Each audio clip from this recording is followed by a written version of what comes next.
Hello, and thank you for allowing this moment for yourself. You can let go of all focus now.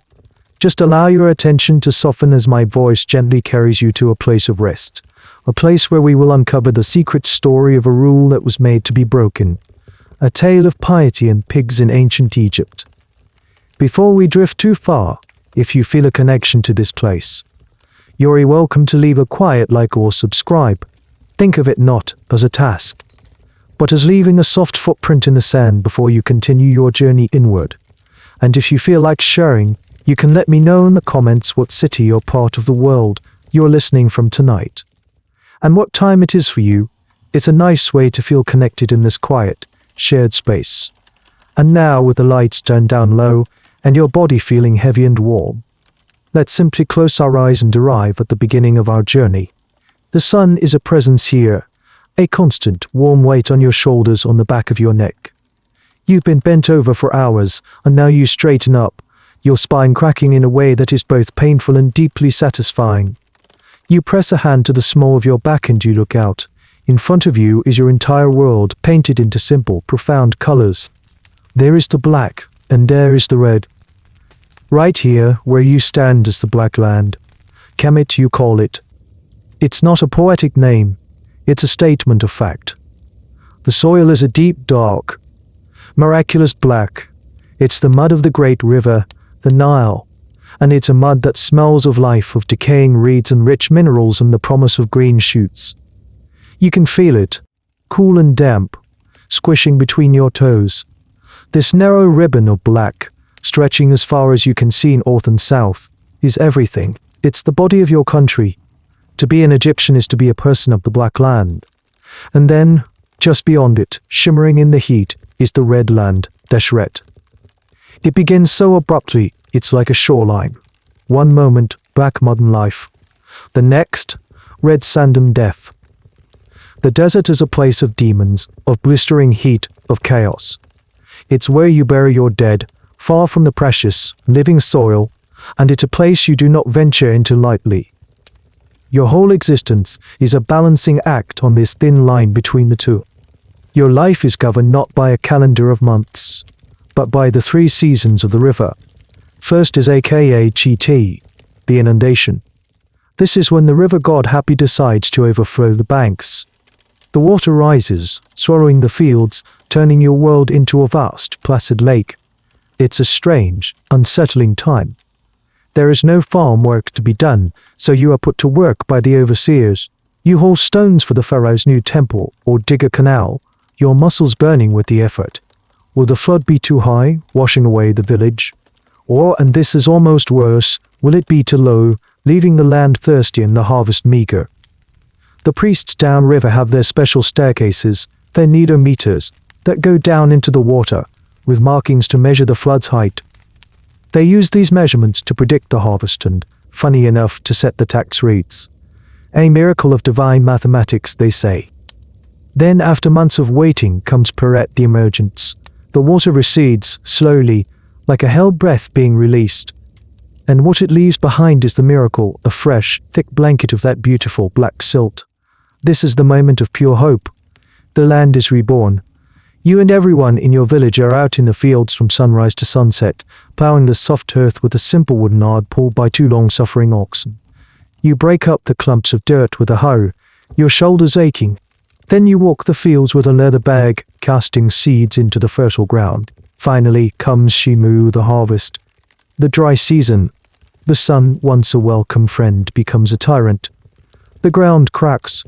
The air is thick with dust. But the barley and demo wheat stand tall, their heads golden and heavy. The work is frantic and exhausting. You cut the stalks with a wooden sickle studded with sharp flint blades. You bundle the sheaves, you lead a donkey, piled high, to the village threshing floor. You call this your plot of land. It feels like yours. You know every dip and rise in the soil. You know the stubborn patch of clay in the north corner and the spot that always gets the most sun. But is it truly yours? Every year, after the flood recedes, but before the planting begins, men from the temple arrive. Scribes. They carry coiled ropes, meticulously knotted at set intervals. They walk your field, measuring its boundaries with an air of immense importance, marking the corners with stones. They are redrawing the world, ensuring the pharaoh gets his proper cut. Historians, by the way, still get into rather heated, albeit very polite, arguments over just how much autonomy a farmer like you really had. Were you a serf tenant, or something closer to a small landowner? The records are ambiguous. But as the sun finally begins to dip below the horizon, painting the sky in shades of orange and purple that reflect on the still waters of a nearby canal, none of that abstract stuff matters. The scribes, the pharaoh, the great gods, they are distant concepts. What matters is the deep ache in your muscles and the hollow, rumbling feeling in your stomach. What matters is dinner, and what you're allowed to eat, what you're allowed to eat, what you secretly must eat, what you secretly must eat. Well, that's where the story really begins. Your walk home isn't long. The village is a tight cluster of houses built on a slight rise of earth, a small island of human activity just high enough to, hopefully, stay dry during the flood. The path is well worn, and you know it so well you could walk it in the deepest moonless night. The air fills with the sounds of evening, the lowing of cattle being penned, the bleating of goats, the sharp bark of a village dog, and the rising chatter of your neighbors, their voices carrying easily in the cooling air. You duck through the low doorway of your home. It's a simple place, made from the same stuff as the field's mud. Some dried mud bricks, stacked and plastered with more mud, and topped with a roof of palm fronds and reeds. Inside it's dark and smells of wood smoke, old sweat, and something earthy and comforting. A small single flame flickers from a clay lamp filled with sesame oil, casting long dancing shadows on the walls. Your wife is there, her face illuminated by the glow of the fire pit in the corner. This house is your little fortress against the red land, against the chaos of the world. It's likely just 2 or 3 small rooms. A main room for living and sleeping, a small back room for storage, and maybe a little courtyard out back, if you're doing well for yourself. The floor is packed earth, worn smooth by generations of feet. In one corner, you see the large clay jars, the amphory that hold your worldly wealth, grain, oil, and the most important liquid of all. Your wife hands you a heavy pottery cup. It's not water. Water from the canals can be risky, full of things that will tie your stomach in knots. This is beer, but you wouldn't recognize it as the clear, fizzy liquid of the modern world. Your beer is thick, cloudy, and chunky. It looks more like a thin porridge or a watery stew. The process of making it is almost identical to making bread, and it happens right here in your home. You take the barley and demo wheat from your harvest. Some of it you grind into flour for bread. But for beer, you take the grain and let it sprout, which releases enzymes. You then lightly bake these sprouted grains into what you could call beer loaves. They're hard, dry, and not very tasty on their own. But when you crumble these loaves into a large jar of water and add some dates for sweetness and wild yeast from the air, magic happens. The mixture ferments, the resulting liquid is strained, or sometimes not, and you have your beer. It's nutritious, full of B vitamins and calories, and the low alcohol content makes it safer to drink than the local water. It's the fuel of Egypt. The men who built the Great Pyramids weren't paid in gold or silver coins.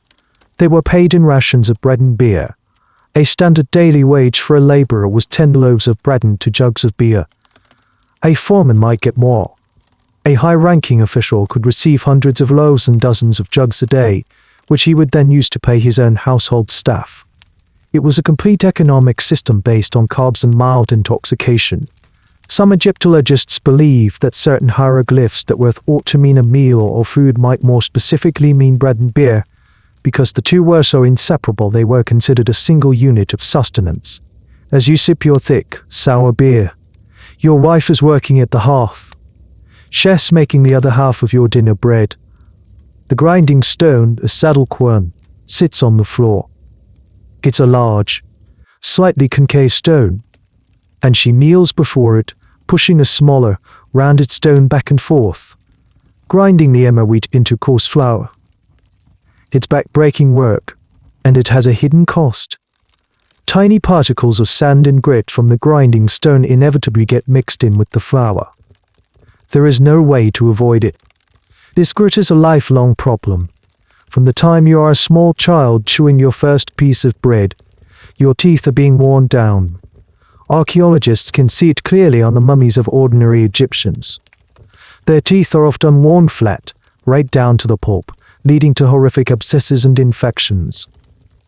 It's a strange thought that the very food that keeps you alive is also, slowly and painfully, the rich had it a bit easier. They could afford more finely sifted flour and had a more varied diet, but even the pharaohs weren't immune to a bad toothache. You watch as she takes the flour, mixes it with water and a bit of sawdust starter saved from yesterday's batch, and kneads it into rough, round shapes. She slaps these fat loaves directly onto the hot stones of the fire pit to cook. Soon, the house fills with the warm, slightly nutty smell of baking bread. This is your dinner. Bread and beer. It is the dinner of almost every person you know. It's reliable, it's filling, and it's what the Black Land gives you. But as you chew the coarse gritty bread and wash it down with the soupy beer, you know something is missing. Your body craves it. It craves fat. It craves protein. The lentils and chickpeas you grow are good, but they are not enough. On a lucky day, you might have a bit of cheese from a neighbor's goat, or maybe you manage to trap a bird. But what your body truly wants is meat, and that is a very, very complicated subject. Because the gods, or at least the men in white linen who speak for them, have some very specific opinions on the matter. As you finish your bread, your gaze might drift towards a small, smoky niche carved into the wall. In it sits a clumsy-looking clay figurine. It's not a masterpiece. You probably made it yourself or bought it for a pittance from a village craftsman. It might be a small statue of Tawati, the hippo goddess who protects women in childbirth, or perhaps Bees, the funny-looking dwarf god who wards off evil spirits and nightmares. This is your personal, household-level connection to the divine. But you know these are just the small gods, the friendly helpers. The real power, the cosmic forces that control the river, the sun, and the harvest, they live elsewhere. They live in grand stone houses, the temples, and they are always hungry. So before you've even taken your first bite, a portion of your meal has already been mentally set aside, an offering. It's part of the deal of living. The gods give you the Black Land, the life-giving water, the golden sun. In return, you give them a piece of what you create. It's a cosmic tax, and you pay it without question. Every day, in the grand temples that dot the landscape, an elaborate ritual takes place. It's a divine breakfast, lunch, and dinner service. Deep within the temple's sanctuary, where you are absolutely not allowed to go, a statue of the god lives. This isn't just a symbol to the Egyptians. The statue is a physical vessel that the spirit of the god can inhabit. In the morning, priests perform the opening of the mouth ceremony, a ritual to awaken the statue, to allow it to see, smell, and taste. Then, they bring the food. And it's not just a token gesture, it's a feast. On the offering tables, they lay out piles of bread of all shapes and sizes, jugs of the finest beer and wine, cuts of beef and goose, heaps of figs, dates, and grapes, and bundles of fresh onions and lettuce. The god, through the statue, is believed to absorb the essence of this food, its spiritual energy. The physical food itself, after a while, is considered to have done its due. But what happens to all that perfectly good food? It doesn't just sit there undropped. That would be a terrible waste, and Egyptians are, above all, practical people. After the god has had his fill of the food's spiritual essence, the offerings are taken from the altar. This is where things get interesting. The food is now considered reverted, or we deb khat. It has been blessed by its proximity to the god, and its spiritual power is now transferred to those who eat it. And who gets to eat it? First, the priests. A significant portion of the offering serves as their daily salary. This is a major perk of the job. While you're at home chewing on gritty bread, the priests are dining on choice cuts of roast goose that have been pre-approved by Horus himself. It's a pretty good deal. This system, which some modern scholars dryly refer to as pious consumption, was the economic engine of the temple system. But the food doesn't stop there. The temple is a massive organization. There are not just priests, but administrators, scribes, artisans, guards, and cleaners. They all need to be paid, and often they are paid in divine leftovers. So the blessed food trickles down the hierarchy. Even you might get a taste of it on a special occasion. During a big festival, the temples might distribute some of the blessed bread or beer to the crowds. To receive it is a great honor. You're not just getting a free meal, you're consuming a sliver of divine power. It's a powerful tool for social cohesion, a way for the temple to reinforce its importance and generosity. One of the more peculiar items you might see on an offering list is lettuce. To the modern mind, it's a boring salad green. But to you, it holds a very specific and slightly racy meaning. You associate it with Min, the god of male fertility and potency. Why? Well, ancient Egyptian lettuce, a variety that, when cut, secreted a milky white substance. This, to the ever-practical Egyptian mind, was seen as a clear symbol of virility. Placing lettuce on the offering table was a way to ensure the god remained potent and the world remained fertile. It's a fact that makes you look at a simple salad in a whole new light. But this grand system of divine catering has a dark side. It creates a hierarchy of food. There is food that is good enough for the gods: beef, geese, fine breads, wine. This is the food of the elite, the food of the priests. Then there is the food for everyone else. And then there is food to the gods, but is considered an active insult to them. Food that is deemed impure, unclean, a physical manifestation of chaos. You know this instinctively. You know that you would never, ever dream of offering the gods a piece of a certain animal. To do so would be to invite disaster, to pollute the sacred space with the profane. The gods are hungry, yes. But they are also picky eaters, and their pickiness, enforced by the men in white linen, is about to make your life, and your diet, a whole lot more complicated. For you, hunger is a simple, physical feeling. For the priests, hunger is a matter of cosmic order, and their menu is much, much shorter than yours. The next morning you're not in the fields. A summons has come. The local temple, a modest stone building compared to the grand complexes at Karnak or Luxor, but still the most imposing structure for miles, is being expanded. An extra storage chamber is being called upon to provide the labor. It's part of your duty, your back, a term that means both labor and offering. It's work you do for the state, for the pharaoh, and for the gods. As you approach the temple complex, the air changes. The familiar village smells of mud and livestock give way to something cleaner, more rarefied. The scent of incense, frankincense and myrrh, drifts from within the temple walls, a sweet, holy perfume that is the smell of power. You see them then, the men in white linen. They move with a purpose and decorum that sets them apart from everyone else. These are the priests, the WAB, which literally means the pure ones. And they look the part.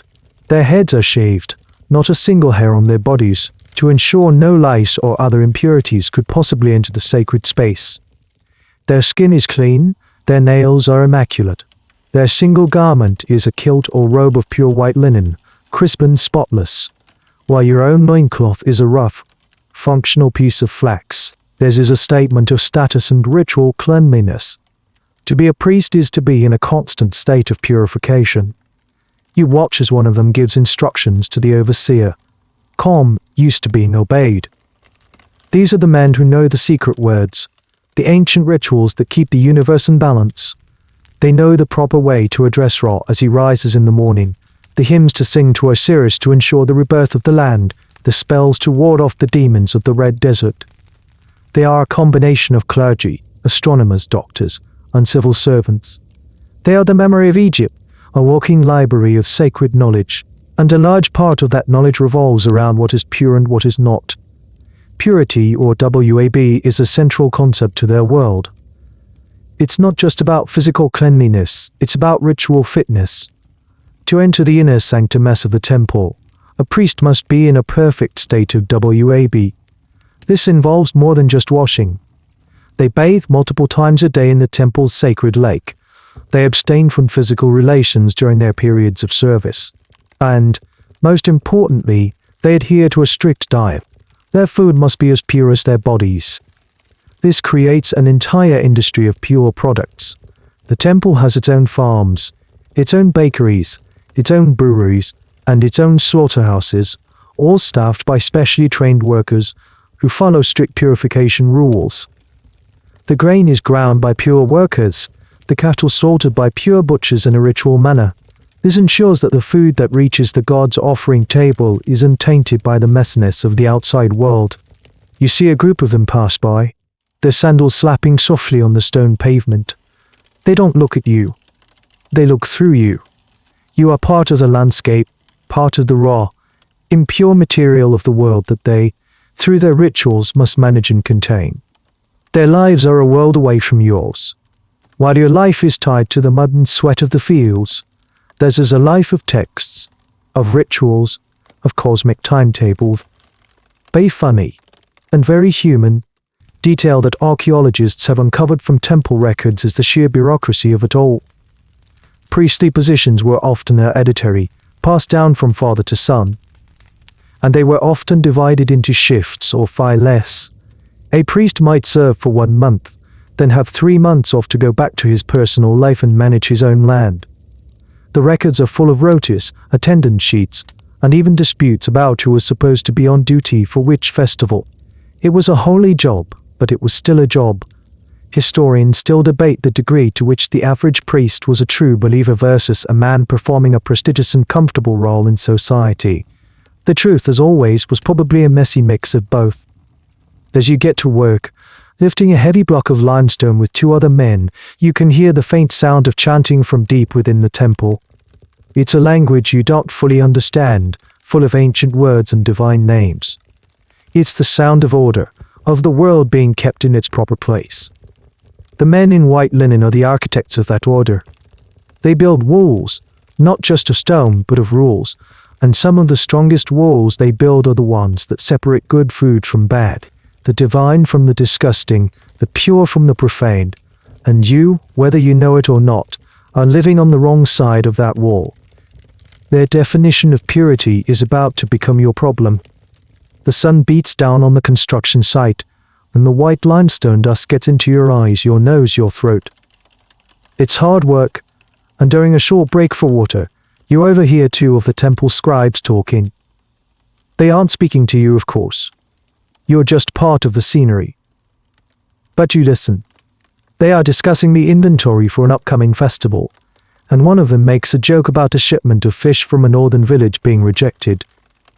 The fish, she says, were unclean. Unclean. It's one of the most important concepts in the priest's rulebook. BWT doesn't just mean dirty, like mud on your feet.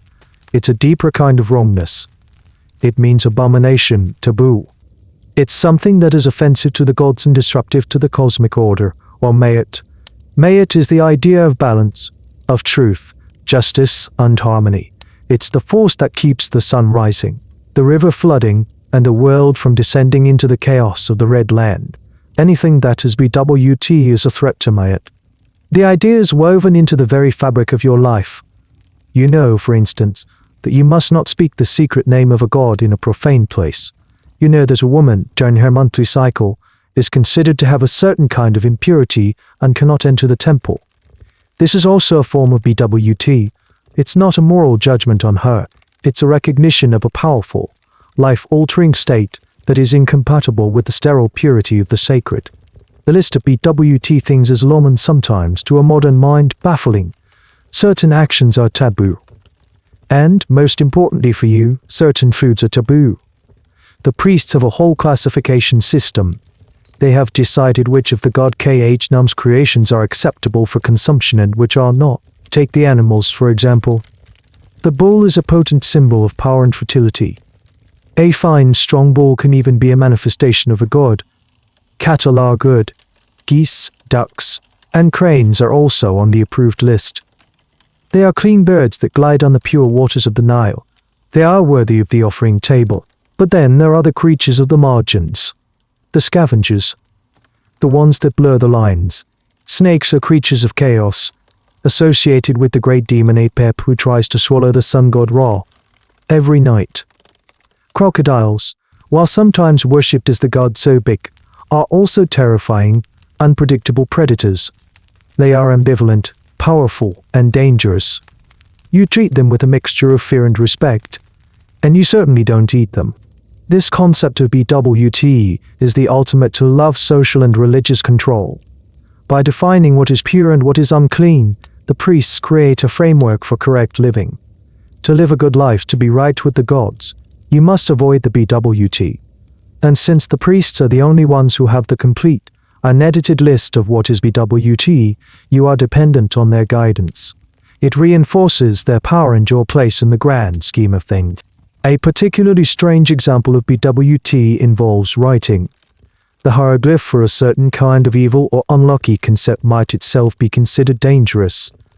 In some religious texts, scribes would neuter a dangerous hieroglyph, like the sign for a crocodile or a snake, by drawing it as if it were cut in half, or pierced with a knife.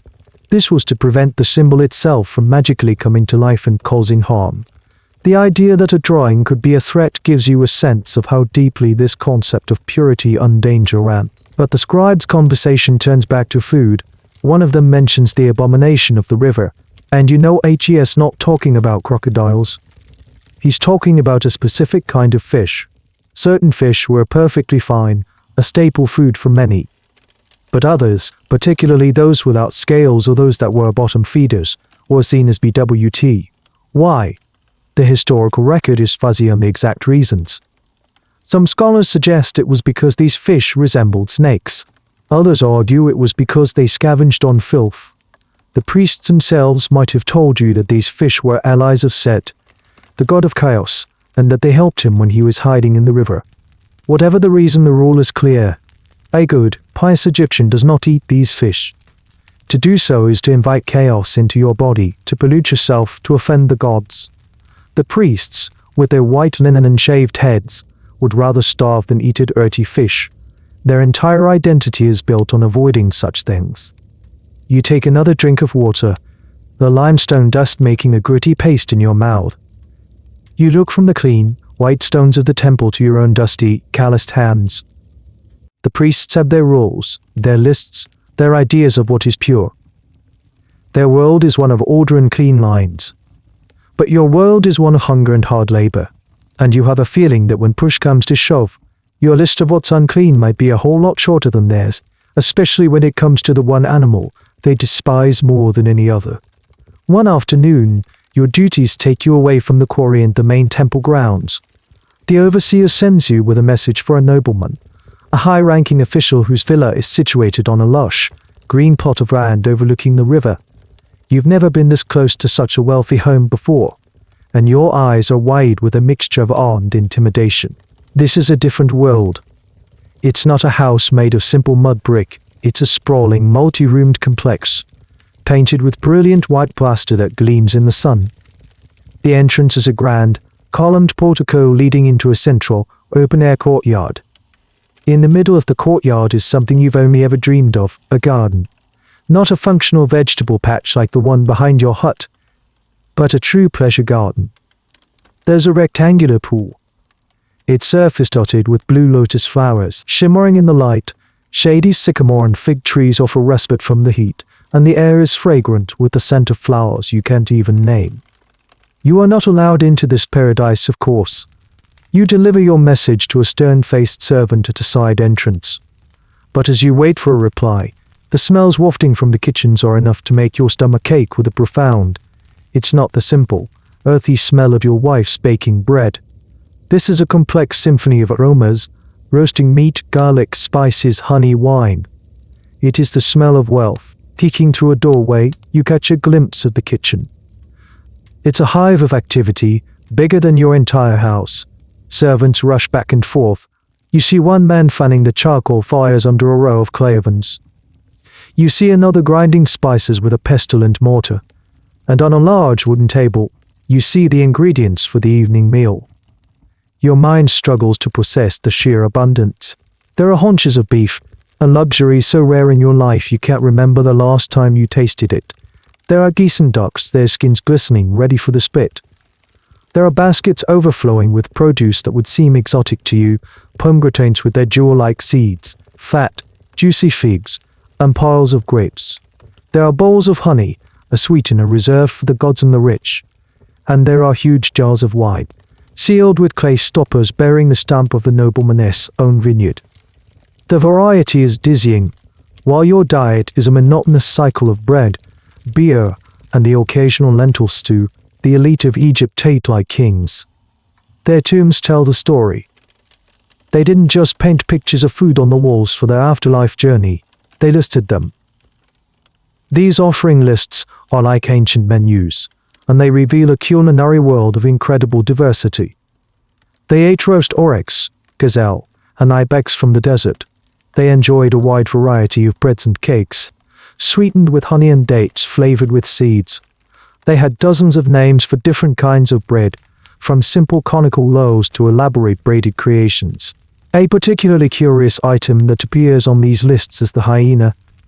While it seems like a desperate, last resort meal to a modern person, some tomb scenes actually show what appears to be the force feeding of hyenas, much like they force-fed geese to fatten their livers. Why? The debate among Egyptologists is a lively one. Were they actually eating them as a delicacy? Or was this a symbolic depiction of conquering a chaotic desert creature? Or perhaps, as some have humorously suggested, it was just an ancient artist with a pure grasp of animal anatomy trying to draw a dog.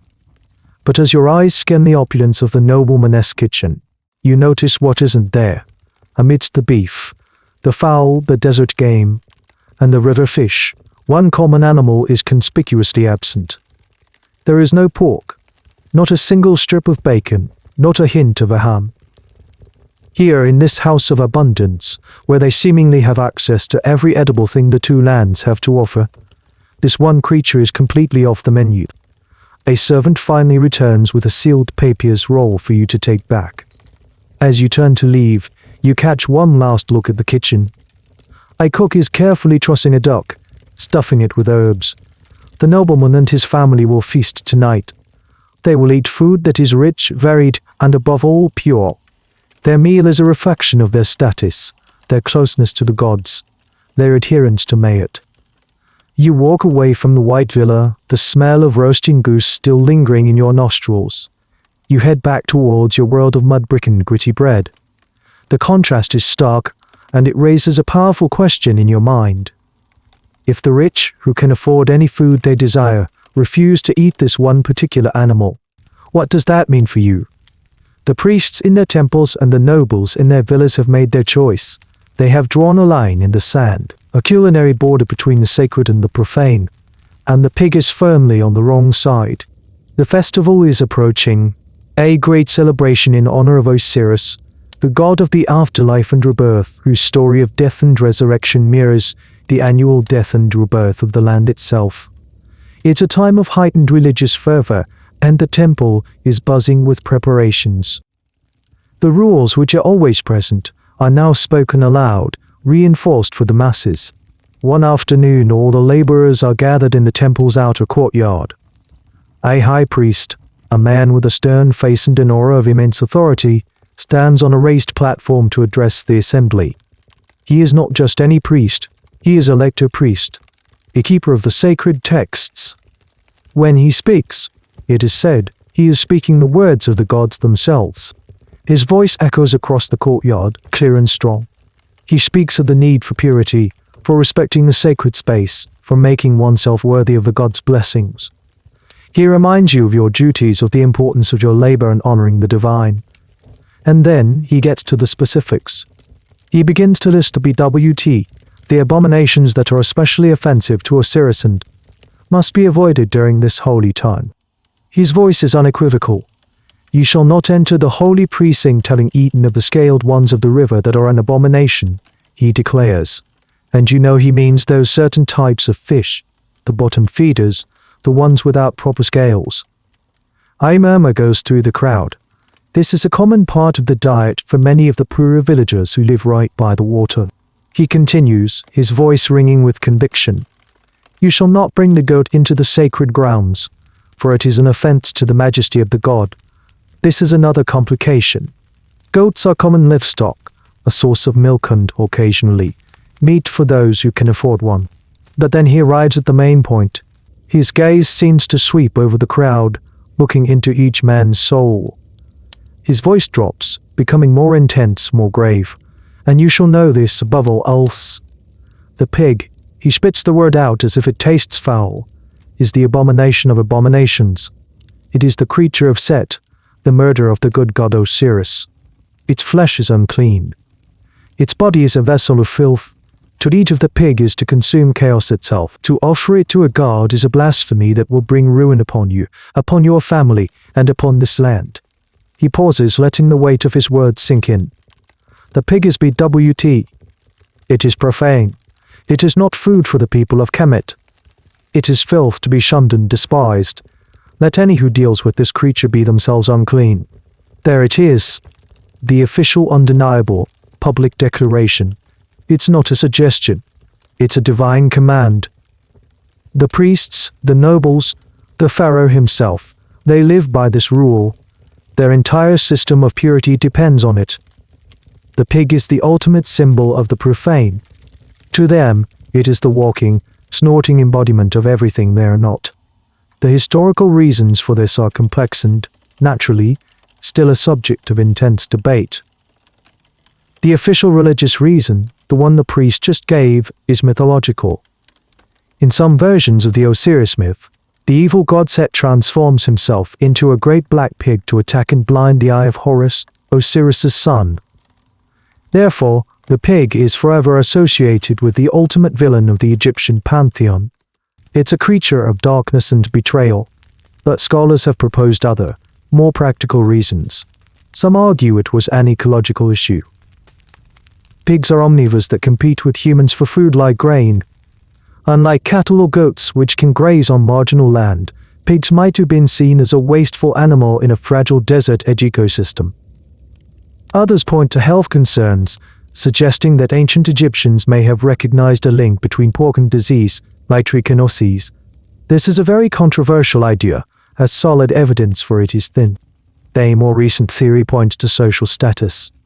Perhaps the elite, the priests and nobles, rejected the pig precisely because it was a cheap, easy-to-raise source of meat for the poor. By declaring it another clear line of demarcation between themselves and the lower classes. We are the ones who eat pure beef and goose. You are the ones who are tempted by the filthy pig. It becomes a too low social distinction, a way to make class differences seem like a matter of piety.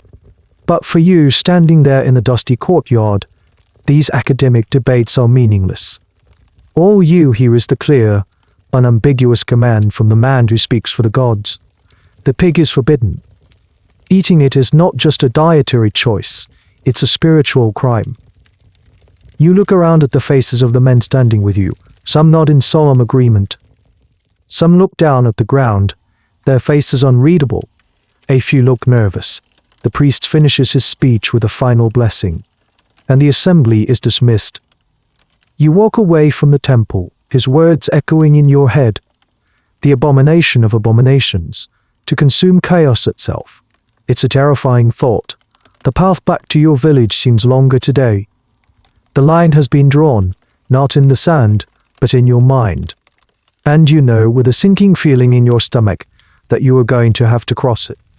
You arrive back at your village as the sun begins its descent, casting long, stark shadows across the packed turf. The grand pronouncements of the priest still echo in your mind.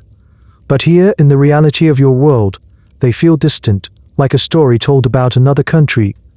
Here, the concerns are more immediate, more tangible. You duck into your hut, then the smell of your daily reality greets you. It's the smell of humanity, of life being lived in close quarters.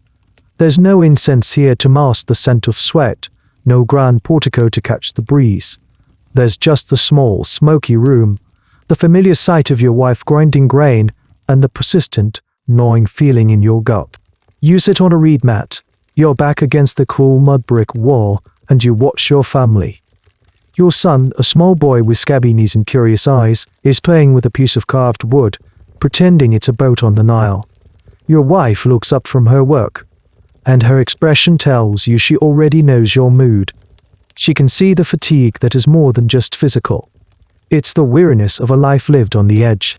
Your dinner tonight is the same as it was last night, and the night before that. A flat, coarse loaf of emmer bread and a bowl of lentil stew. The lentils are nourishing, they fill the belly, but they don't satisfy the deeper craving. You look at your own arms, sinewy and strong from labor, but thin. You look at your son, and you worry. Will he grow up strong on a diet of bread and beans alone? Protein is the currency of health, and it is a currency you are short on. The Nile teems with fish, yes, but you've just been reminded that many of them are BWT. Trapping birds in the marshes is a possibility, but it's time-consuming and often yields little reward. A good catch of quail or duck would be a feast, but it's an unreliable luxury. Then there is the meat of livestock. The nobleman you visited had beef. You can't even imagine owning a cow. A cow is a walking tractor, a source of power for the plow. It's a creature of immense value, worth more than you might make in several years. To slaughter a cow for its meat would be like burning your house down for firewood. It's unthinkable. The only time you might taste beef is if an old or injured draft ox is slaughtered, its meat distributed sparingly throughout the village. The choicest cuts go to the village headman or the local overseer. A goat is more realistic. Some families in the village own a goat. It provides milk, which can be made into a simple, sour cheese. But a goat is still a significant investment. It requires grazing land, and it represents a form of living wealth. You don't slaughter a goat lightly. You do it for a wedding, or a funeral, or a very special festival, and even then, you might be breaking the priest's rules. This is the central, grinding problem of your existence. The land, the Black Land, is generous with grains and vegetables, but it is stingy with meat. And the rules of the gods, or at least the men in white linen, seem designed to make it even stingier. They have declared the most accessible and efficient sources of protein, certain fish, the goat in some contexts, off limits. There's a curious detail that modern science has revealed about the Egyptian diet. By analyzing the chemical composition of mummies, a field called isotope analysis, archaeologists can get a rough idea of what people ate. The results confirm that the vast majority of the population, for most of Egyptian history, subsisted on a plant-based diet, primarily C3 plants like wheat and barley. Meat was a rare treat, not a staple. This scientific data picture the food reality you are living. You look at the bowl in your hands. It's a simple, unadorned piece of pottery, fired in a basic kiln. It's your bowl. It's a worker's bowl. It holds a worker's meal. The food in it is just enough to give you the energy to get up tomorrow and perform more work, to grow more grain, to build more temples for the priests who dine on goose. It's a closed loop, a cycle of subsistence, and sometimes you feel trapped inside it. The hunger you feel is not just for calories or for protein. It's a hunger for something more, a taste of luxury, a moment of abundance, a small act of defiance against the monotony of the daily grind. As the last of the light fades and the single oil lamps putters, casting flickering shadows, the thought that has been lurking at the back of your mind all day comes to the forefront. The priest's words are loud, but the rumbling in your belly is louder. There is an animal that requires no grazing land, that can live in the village margins, that eats scraps and converts them into precious meat with incredible efficiency. It's a creature that thrives where you live. It's affordable. It's available. It's also a direct line to damnation, an abomination, a vessel of chaos. But chaos, you think, might taste a lot like survival. And out in the growing darkness, beyond the small circle of light cast by your lamp, you think you can almost hear a faint, low grunt. The decision is not made with words. It's a silent understanding that passes between you and your wife in a single glance. It's a shared secret, a conspiracy of need. A few nights after the priest's grand speech, you wait until the village has settled into a deep, exhausted sleep. The moon is a thin sliver, offering little light. It's a night for secrets. You slip out of your hut, a ghost in the darkness. The air is cool on your skin. You move silently, your bare feet making no sound on the packed earth. You don't head towards the fields or the river, but towards the edge of the village, to a place of reeds and refuse, a marginal space that belongs to no one and everyone. This is where the pigs live. They are semi-wild, a village herd that largely fends for itself. They are the village sanitation department, the cleanup crew. They root through the rubbish heaps, eating vegetable peels, discarded scraps, and things you'd rather not think about. They are perfectly adapted to this life on the fringe. They don't need pristine pastureland, they thrive in the messy, human-made environment of the village. You hear a soft snuffling sound in the darkness, and then a low grunt. You see a dark shape moving in the shadows, a sow with her litter of small, striped piglets. For a moment, you just watch them. They are hairy, tough-looking creatures, not the pink, clean animals of modern farms. They are bristly and dark, their long snouts digging, always digging. In the eyes of the priest, this animal is the embodiment of filth. And HES not entirely wrong. The pig lies in the dirt, it eats refuse, it is by any objective measure unclean. But as you watch it, you don't see a demon.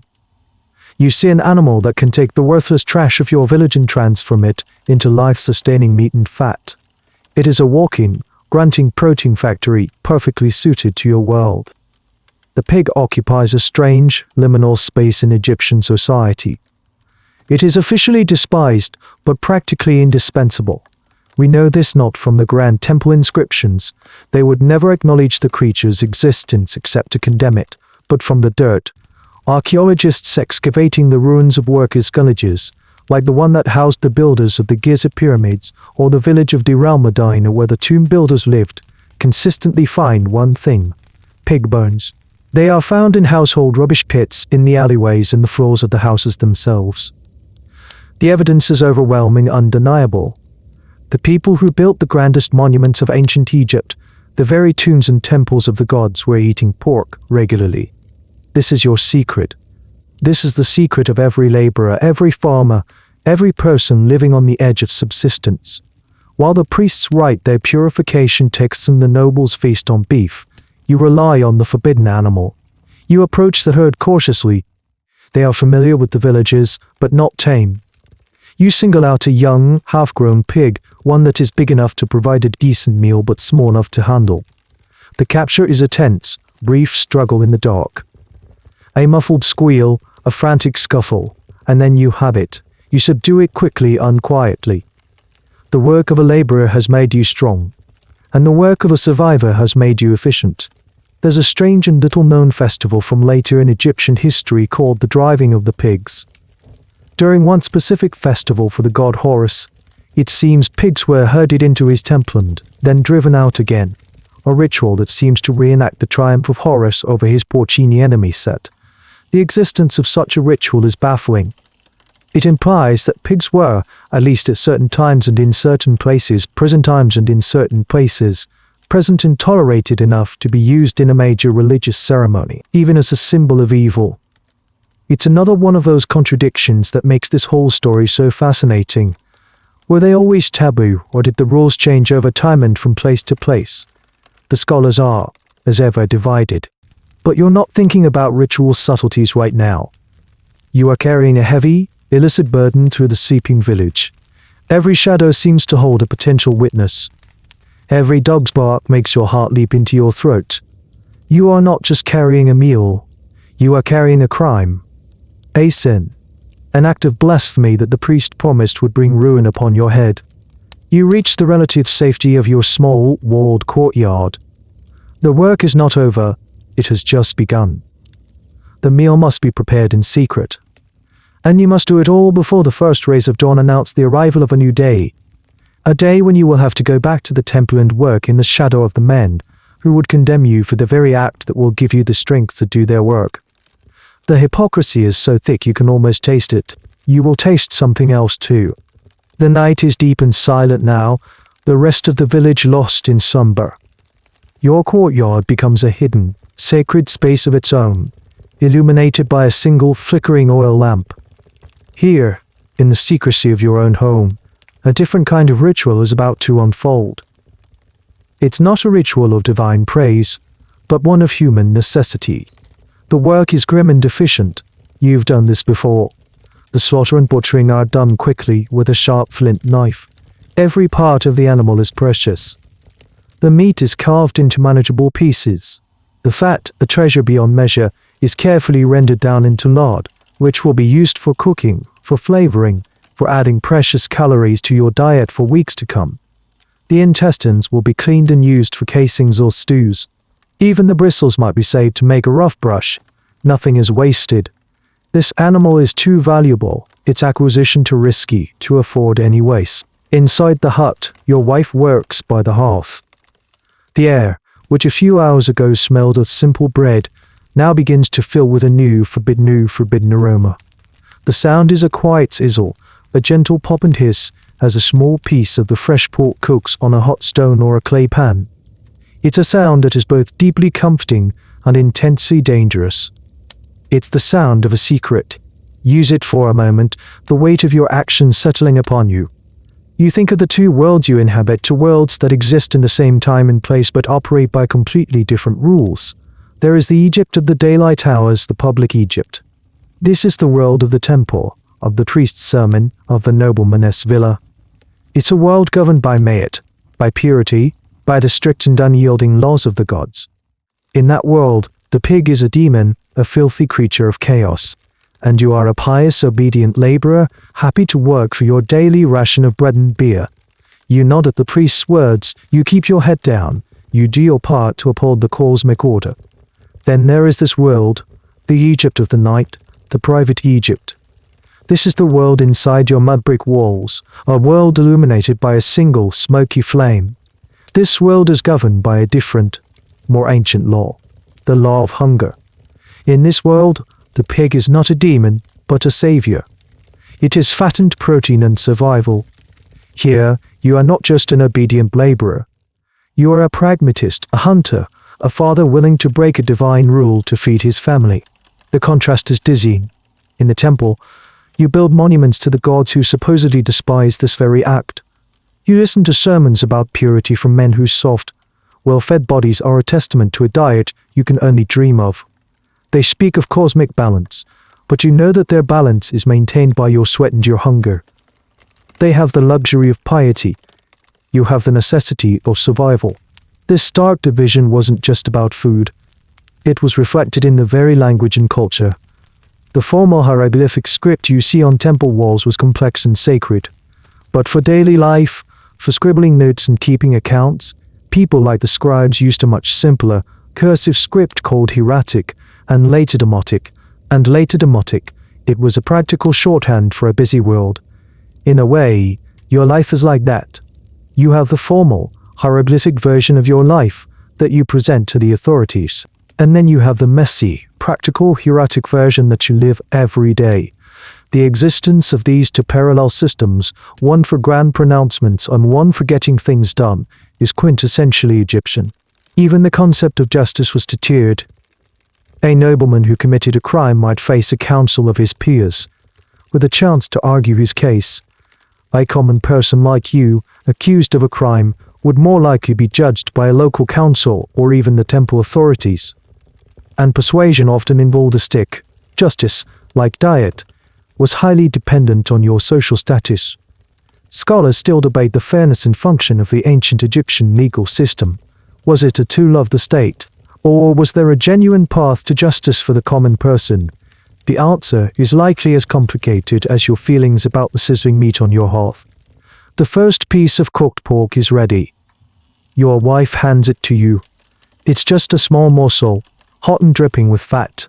You lift it to your lips. For a second, the priest's words flash in your mind. Abomination, chaos, ruin. You hesitate. Is this act worth the risk of divine retribution? Will Osiris turn his face from you in the afterlife? Will Set claim you as one of his own? But then you smell it. The rich, savory, life-affirming scent. You see the look on your wife's face, a look of shared conspiracy and quiet triumph. You hear the soft breathing of your sleeping son, and the choice becomes simple again. You take a bite. The flavor explodes in your mouth. It's rich, salty and fatty. It's the taste of rebellion. It's the taste of a full belly. It's the taste of survival. And in this moment, in the secrecy of your small hut, it tastes more real and more true than any sermon you have ever heard. As you savor the precious, forbidden meat, your son stirs in his sleep. Perhaps he smells the rich aroma, or perhaps his dreams are troubled. You look at him, and a story comes to your mind, the story you've been told since you were his age. The grand, official explanation for why this delicious, life-giving animal is so despised. It's a story of gods and monsters, of betrayal and a terrible cosmic crime. You remember sitting at your own father's feet, listening to the tale.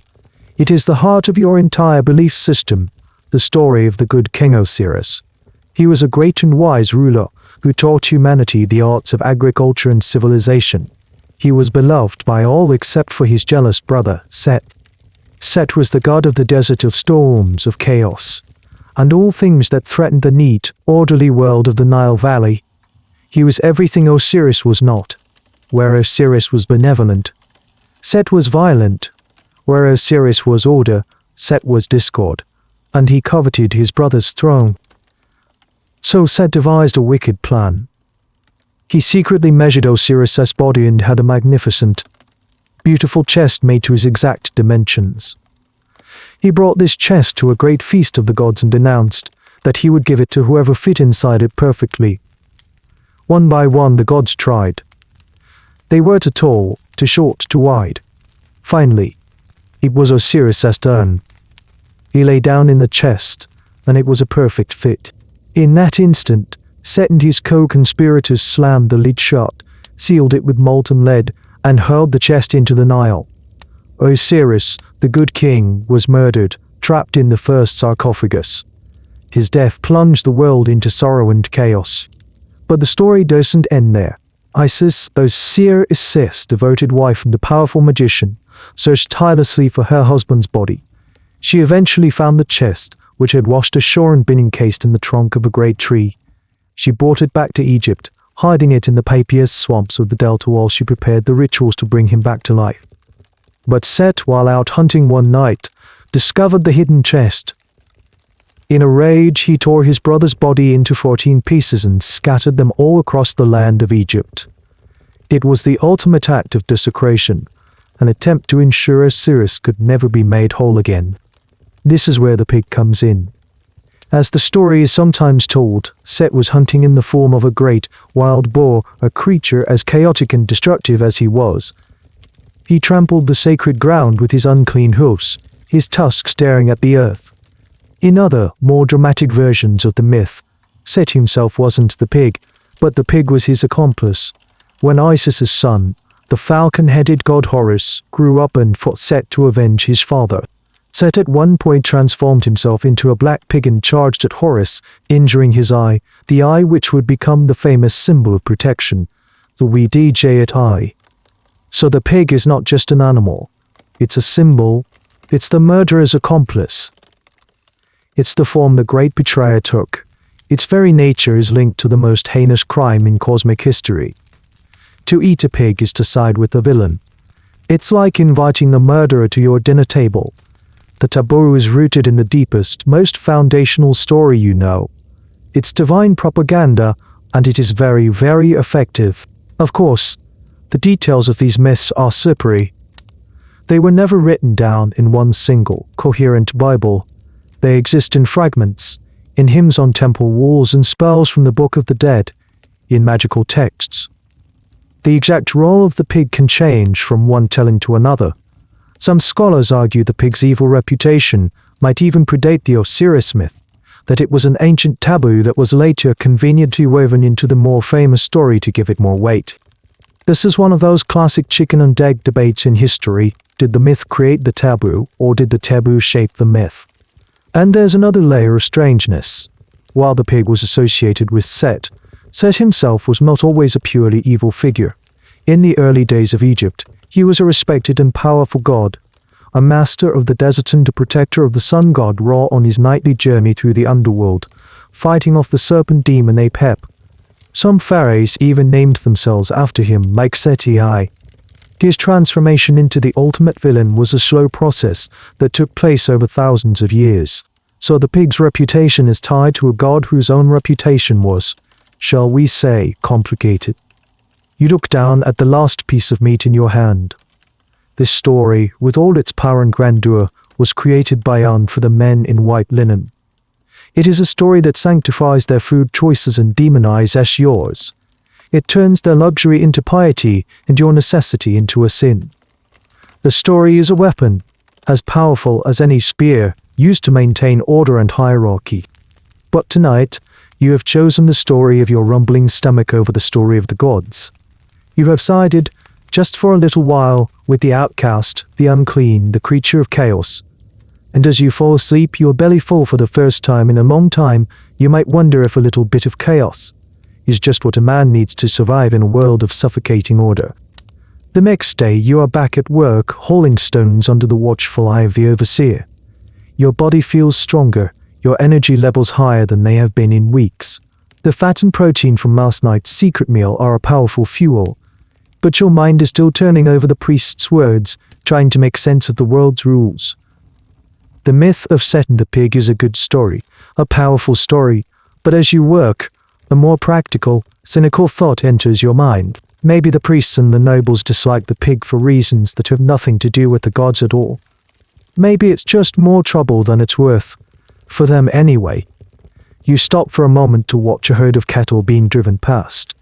They are placid, slow-moving creatures. They graze on grasses and fields that aren't being used for crops. They follow the herdsman's commands. They are, in a word, manageable. You can move them over long distances. You can yoke them to a plow. They fit neatly into the grand, organized agricultural system of the state. Now, think about a pig. A pig is a different beast entirely. It's stubborn. It's intelligent in a way that often works against its owner. It doesn't graze at roots. It tears up the ground. It can't be herded easily over long distances, especially not in the Egyptian heat. It doesn't sweat well and is prone to overheating. A pig is a creature of the village, of the sty, of the small, messy plot of land. It is not an animal of the state. Centrally managed agricultural machine that feeds the temples and the pharaoh's court. Imagine you are a high-ranking official, a steward of a great estate. You have vast fields of barley and wheat that stretch to the horizon. You have herds of cattle that represent your wealth. What use is a pig to you? It can't pull a plow. It offers no milk, yes, but it's a logistical headache. It's a creature of the settled, small-scale farmer, not the large-scale agricultural baron. By rejecting the pig, the elite are rejecting the whole mode of existence, the messy, small-time, subsistence farming that is your entire life. Their dislike of the pig might be a form of snobbery, a way of saying, we are above such primitive backyard animals. This is a line of argument that has been put forth by modern scholars, most famously the anthropologist Marvin Harris. He argued that many ancient food taboos have a practical or economic basis, which is then dressed up in the fancy clothes of religion. It's a theory called cultural materialism. The idea is that the material conditions of life, the environment, the economy, the way you get your food, shape your culture and your beliefs, not the other way around. According to this theory, the pig taboo in the Middle East wasn't born from a story about a dark god. It arose because in that hot, arid climate, the pig was an ecologically expensive animal. It needs more water than cattle or goats. It can't eat grass, so it competes with humans for precious grain, and its meat spoils quickly in the heat. So raising pigs on a large scale was a bad economic and environmental strategy. The religious taboo was simply a powerful way to enforce a decision that already made practical sense. Of course, this theory is highly debated. Other historians argue that it's far too simplistic, that it ignores the genuine power of religious belief and the complexities of human culture. They would say that the story of Set came first, and the practical disadvantages of the pig were just a happy coincidence that helped the taboo stick. It's a classic academic fight. What drives us of academic fight? What top-down influence of ideas, religion, and culture? The truth, as is so often the case, is probably a complicated mix of both. You, of course, don't know any of these modern theories, but you can feel the truth of the practical argument in your bones. You look at the overseer, a man who is part of the temple bureaucracy. He manages resources. He thinks in terms of labor units, grain quotas, and project timelines. A herd of pigs would be chaos to him. They are unpredictable, hard to count, and disruptive. they are an administrative nightmare. It's much easier for the entire system if they are simply declared forbidden and ignored. The fact that this inefficient animal is the single most efficient way for you to get meat is an irony that is completely lost on him. There's also the matter of tribute and taxes. The state can easily count your cattle. They can measure your fields and tax your grain harvest. But how do you tax a semi-wild herd of pigs that lives in the village dump and whose population fluctuates constantly? They are a form of wealth that is hard for the state to see and control. By making them taboo, the state effectively discourages a form of off-the-books, untaxable property. A fascinating, if obscure, detail is that in some periods, a pig keeper was considered one of the lowest, most despised professions, a job for outcasts. So maybe the pig isn't a demon. Maybe it's just an inconvenient animal for a highly centralized, bureaucratic society. The priests and nobles have simply outsourced the problem. And your secret? They get to keep their hands clean, both literally and clean, both literality at the messy reality of living with this useful, troublesome, and officially non-existent creature. It's not about gods. It's not about gods. It's about spreadsheets, and you and your secrets don't fit on their ledger. A few weeks pass. The memory of the rich, fatty pork has faded to a pleasant, distant dream. Your diet has returned to the monotonous baseline of bread and lentils. The gnawing hunger for something more is a constant companion. One evening, a neighbor returns from a day spent fishing in the Nile's sprawling delta marshes. He has a good catch, a basket full of wriggling, silvery fish. He offers you a few in exchange for a small measure of grain. It's a good trade. A welcome trade. As your wife prepares to cook them over the fire, you look prickle of anxiety.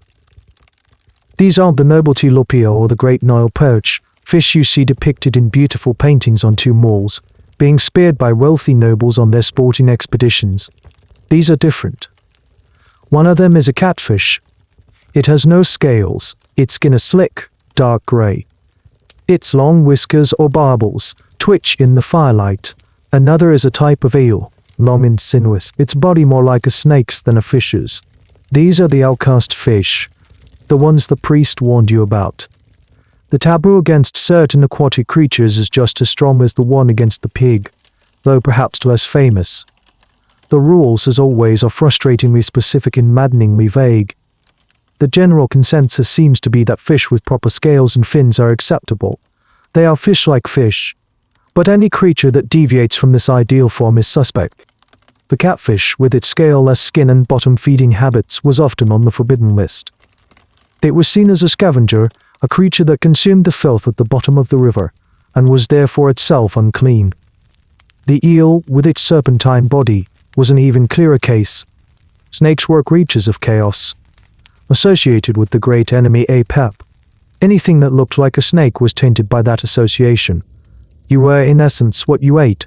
If you ate a creature of chaos, you brought chaos into yourself. The religious explanation for this is, as usual, rooted in mythology. According to one story, the only creatures that dared to feed on the dismembered body of Osiris after Sets catted it in the river were certain types of fish, specifically the Lepidotus, the Phagros, and the Oxyhertians. As a result, these species were cursed for all eternity. To eat one was to participate, after the fact, in the desecration of the god. It was a serious offense. This particular taboo created a strange and enduring legacy. The town of Oxyhertians in Upper Egypt became the center for the worship of this very fish. They revered it, mummified it, and considered it sacred. But in a neighboring town, Sinopolis, the city of the dog, they despised the Oxyhertians' fish and ate it. The Roman writer Plutarch gleefully recounts how this disagreement escalated into a full-blown civil conflict, with the two towns engaging in riots and battles against each other over a fish. It's a slightly comical but very real example of how seriously these food taboos could be taken. But just like with the pig, there are other, more practical theories. Some scholars suggest that certain fish were more prone to carrying parasites, and the taboo was a form of folk wisdom public health advisory. Others point out that some of the forbidden fish, like the pufferfish found in the Reed Sea, are genuinely poisonous if not prepared correctly, A religious ban is a much more effective way of keeping people safe than a complicated lesson in marine biology. The debate among historians about the fish taboo is particularly lively. Was it a universal rule across all of Egypt? The evidence is contradictory. Priests and nobles certainly seem to have avoided them. Herodotus, the Greek historian, claimed that priests were not even allowed to look at fish. Yet, we have records of huge fishing industries. We have images of fish being split and dried in the sun. We have found fish bones in the same workers' villages where we find pig bones. So, once again, we are faced with the same familiar pattern, the official rule of the elite versus the practical reality of the masses. For the poor, fish were a critical source of free protein from the river. A blanket ban would have been a death sentence for many. So, was the rule absolute? Or was it class-based? Or did it only apply on certain holy days? Or perhaps it only applied to certain species in certain regions? The answer is probably yes to all of the above. The rules were a complex, shifting mess, which made them a perfect tool for control. A priest could always find a reason why the fish you ate was the wrong kind, while the fish he ate was the wrong kind, while the fish he ate was the wrong kind. You look at the scale-less catfish sizzling on the hearth. It smells wonderful. It's free. It's right here. You think of the nobleman's feast. He would never eat this. He would eat a fine, clean perch, caught for him by a servant. His purity is underwritten by his wealth. He can afford to follow the rules. Your purity, you realize, has a price tag, and it's a price you cannot afford. You live in a world of gray areas, of compromises, of looking the other way. You must navigate this confusing web of rules and decide which ones you can bend, and which ones you must break just to get by. The catfish is cooked. Your wife serves it on a piece of flatbread. You pick up a piece of the flaky white meat. You know the story of Osiris. You know what the priest said. But you also know the feeling of an empty stomach. Once again, you are forced to choose between piety and protein. And once again, hunger wins the argument. The seasons turn, the inundation comes, and the world is swallowed by the placid brown waters of the flood. You spend your days hauling mud bricks for a new wall around the temple granary. The work is heavy, but it is a communal effort. Then the waters recede, leaving behind the blessed black silt, and the frantic, hopeful work of planting begins again. Life is a cycle, a relentless rhythm of labor and recovery, governed by the river and the sun. One day a man in your village falls ill. He is a good man, a hard worker, but a fever has taken hold of him, and he is too weak to work his plot of land. His family is worried. Without his labor, the harvest will be meager. Without a good harvest, they will not have enough grain to pay their taxes to the temple and feed themselves through the dry season. They will fall into debt. Your village is a close-knit community, bound by shared hardship. You and your neighbors help the family, tending to their fields in the evenings after your own work is done. You share what little food you have, but it's not enough. The man's wife is desperate. She decides to make an appeal to the temple. You watch as she goes, a small, determined figure walking towards the imposing stone gateway. She carries a small basket with a few meager offerings, a handful of dates, a small clay bird. She is going to beg for a share of the reverted offerings, the divine leftovers to feed her children. She is going to plead for a temporary relief from the grain tax, citing her husband's illness. She returns hours later, her face a mask of weary defeat. Her basket is empty, and her hands are empty too. The priest listened to her, she says, with a kind of detached pity.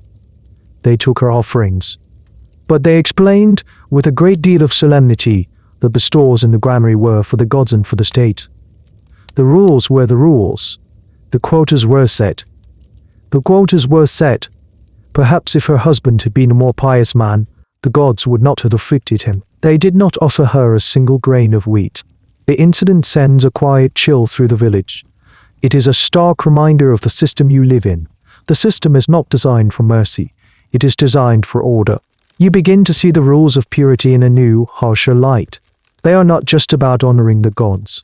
They are a system of justification. Why are the priests and nobles entitled to the best food, the finest clothes, the grandest houses? Because they are pure. They follow the rules. They do not defile themselves with forbidden fish or unclean pork. Their prosperity is a sign of their virtue, a reward from the gods for their piety. And why are you poor? Why is your life a constant struggle? The implication is clear. It is because you are not pure. You live in a mud hut, you are dirty from your work in the fields. And in the secret darkness of night, you eat the abomination. Your poverty is a reflection of your impurity. The food taboos are not just a dietary code, they are a moral code that explains and justifies the vast inequality of your world. This is a powerful and insidious idea. It makes social hierarchy seem like a natural, inevitable consequence of religious devotion. It's a concept that historians call theodicy, the attempt to explain why a good and powerful God permits evil and suffering to exist. In this case, the suffering of the poor is explained by their own ritual failings. It's a neat, self-reinforcing system. The rich are rich because they are good, and they can afford to be good because they are rich. The poor are poor because they are impure, and they are forced into impurity by their poverty. It's a perfect circle. A fascinating and rather sad discovery from Egyptian tombs relates to this. Sometimes archaeologists find small, clay models of servants, forever grinding grain, baking bread, or brewing beer for the deceased in the afterlife. But occasionally, they find shabby TI figures. These were little figurines that were meant to magically come to life and do any manual labor the gods might call upon the deceased to perform. The spell to activate them, often written on the figurine itself, basically says, "O shabby TI, if I'm called to do any work, you say, here I am." It was a magical loophole, a way for the wealthy to get out of doing any work even in paradise. It shows how deeply the idea of avoiding labor and living a life of ease was ingrained in the elite mindset. You look at your own calloused hands, the skin cracked and stained with the black earth. These hands are the foundation of Egypt. They plow the fields, they harvest the grain, they build the temples. Your labor feeds the very priests who condemn you for the compromises you must make to survive. You realize that affording to be pure is the ultimate luxury. It's easy to shun the pig when your granary is overflowing with wheat and your personal butcher is preparing a roast goose for your dinner. It's easy to turn your nose up at a catfish when the river provides you with an endless supply of clean perch. Purity has a price, and that price is wealth. You, and everyone in your village, are caught in a trap. To survive, you must break the rules. But by breaking the rules, you confirm your own low status in the eyes of the elite. You are unclean because you are poor, and you will remain poor because you are unclean. The simple, necessary act of eating a forbidden meal is not just a dietary choice. It is an acceptance of your place at the bottom of the cosmic and social ladder.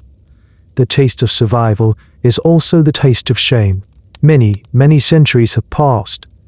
The world you knew is gone, buried beneath layers of sand and time. The temples are silent ruins. The language of the priests is a dead tongue, a puzzle to be solved. The gods you worshipped are little more than characters in a museum exhibit. Your hut, your village, your entire world has vanished. But you have left clues behind. You, the anonymous farmer, the forgotten laborer, the silent rule breaker. You have left a testament, not written on papers, but buried in the dirt. And now, a new kind of person has arrived. They are not priests or tax collectors. They are archaeologists, and they are here to listen to the story the ground has to tell. Let's step out of your ancient skin for a moment and into the dusty boots of one of these archaeologists. The sun is just as hot as it was in your time, the air just as dry. We are excavating a site known as the Workers' Village at Amarna, the city built by the heretic pharaoh Akhenaten.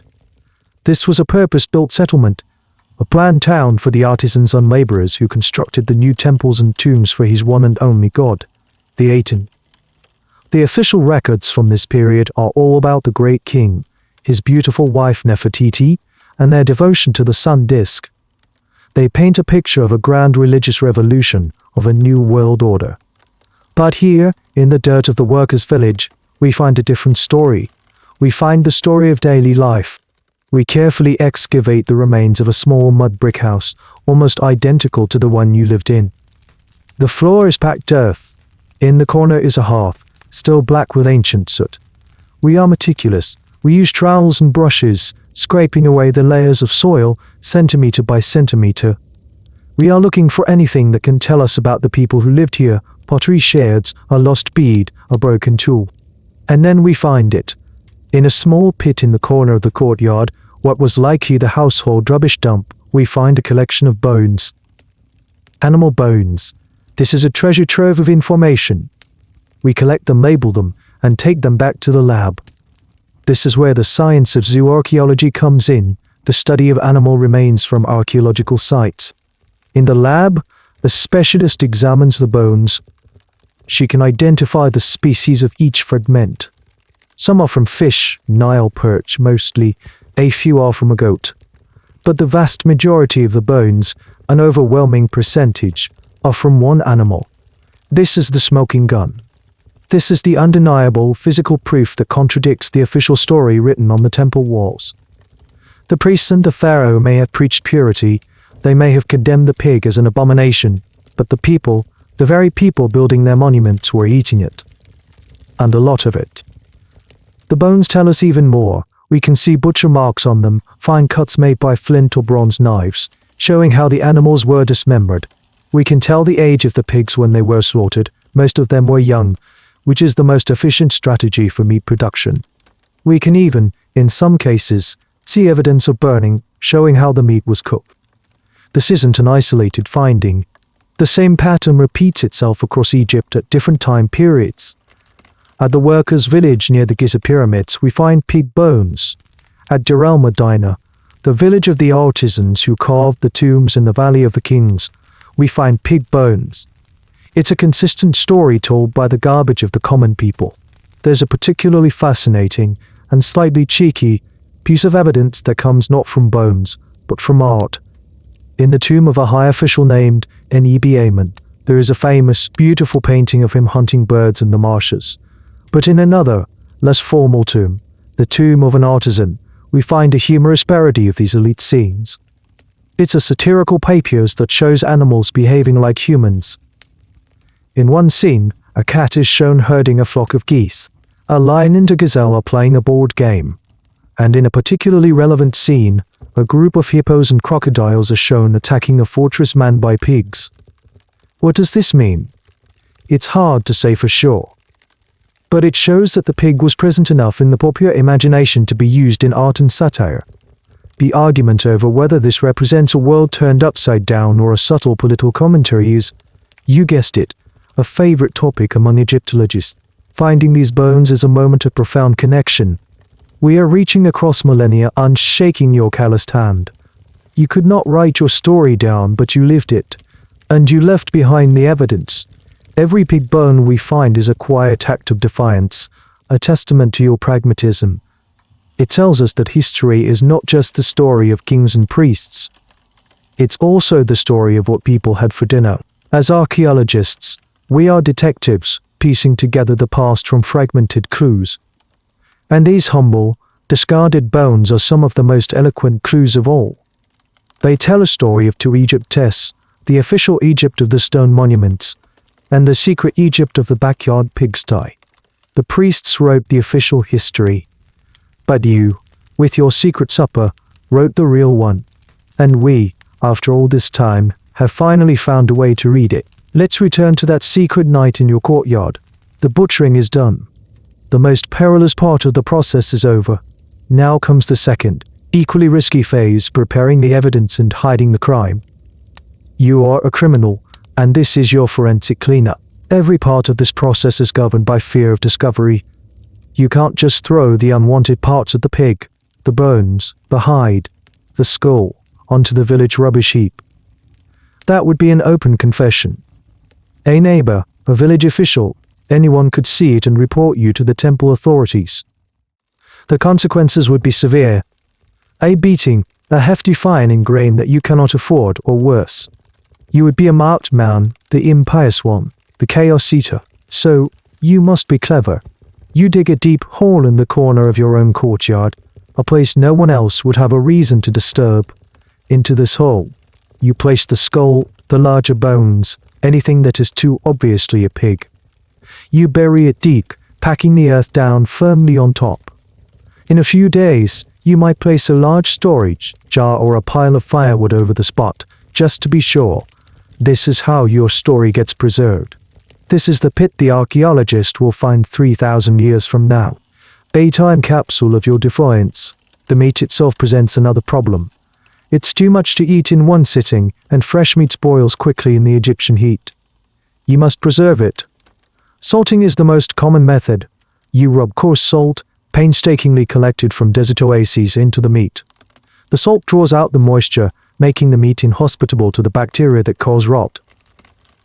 These salted, dried strips of pork can last for months, a hidden larder of protein to see you through the lean time. You might store them in a sealed clay pot buried under the floor of your hut. A secret food bank, but tonight you will feast. And the cooking itself is a tense affair. You can't just roast the whole pig on a great, blazing spit in your courtyard. The smell would travel throughout the entire village, a fragrant announcement of your crime. A neighbor might smell the rich, fatty aroma of roasting pork and wonder, where did they get a goose?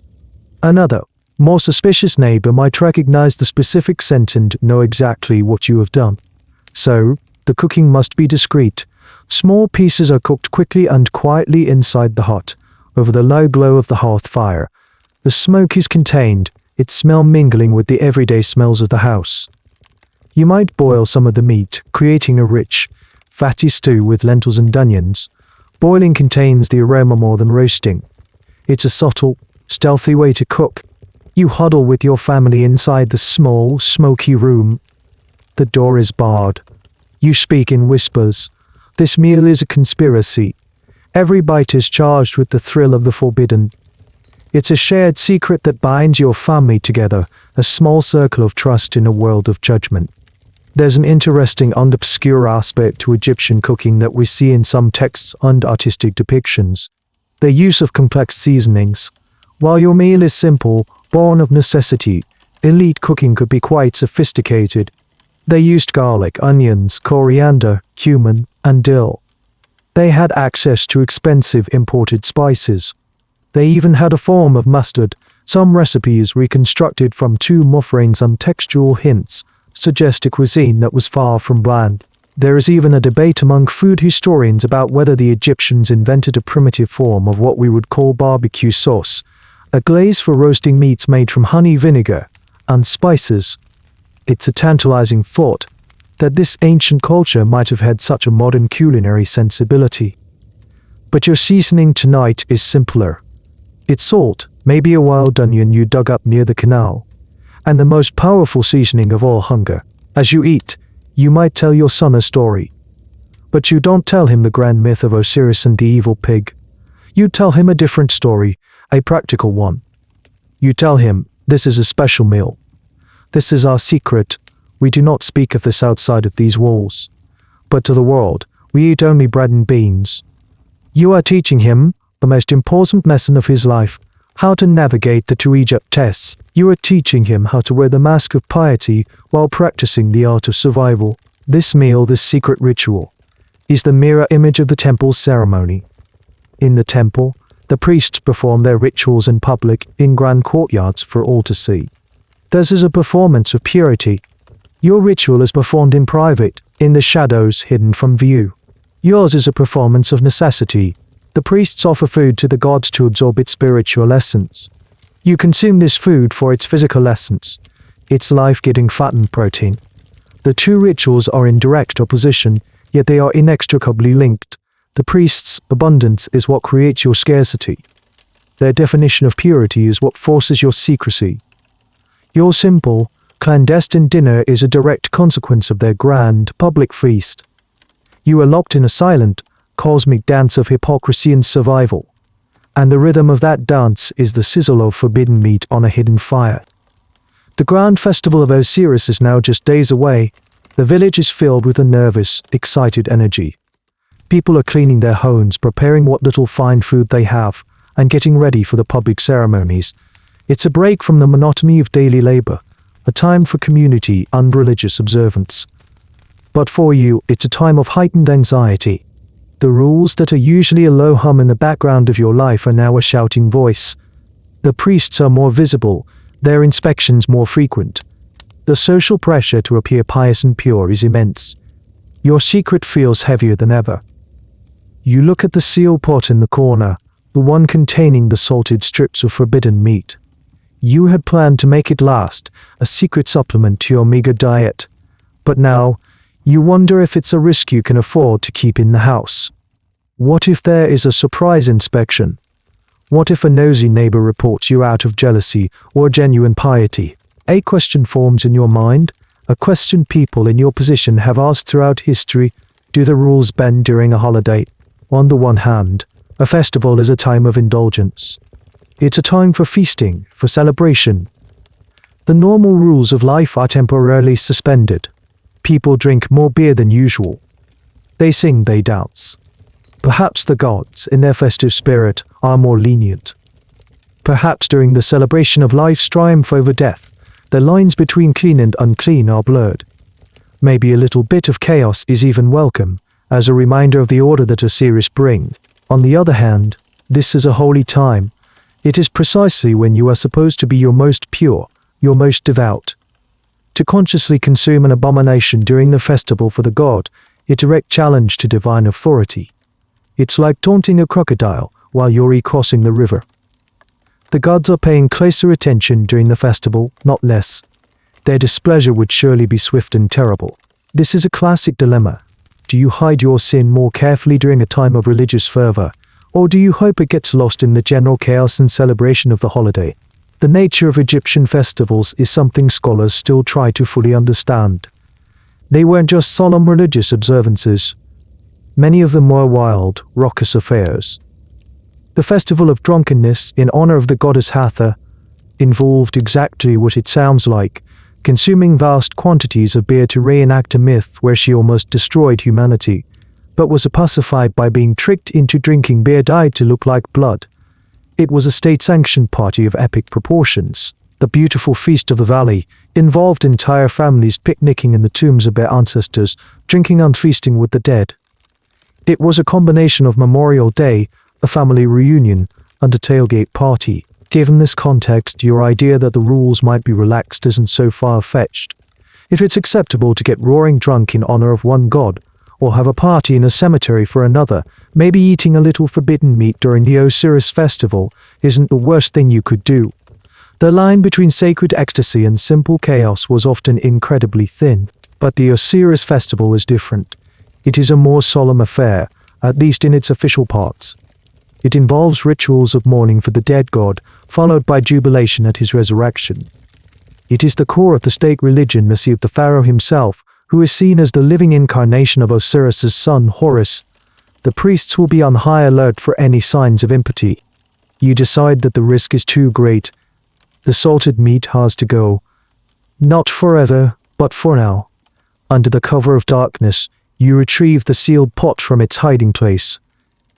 You carry it out of the village, not to the rubbish heap, but far out into the scrubland that borders the desert, the Red Land. You find a distinctive-looking rock formation, and you bury the pot deep in the sand, marking the spot in your mind. You will come back for it when the festival is over, when the watchful eyes of the priests have turned elsewhere. It's a painful sacrifice. You are burying precious, life-sustaining food. But you are also burying your anxiety. You are choosing public conformity over private sustenance, at least for a few days.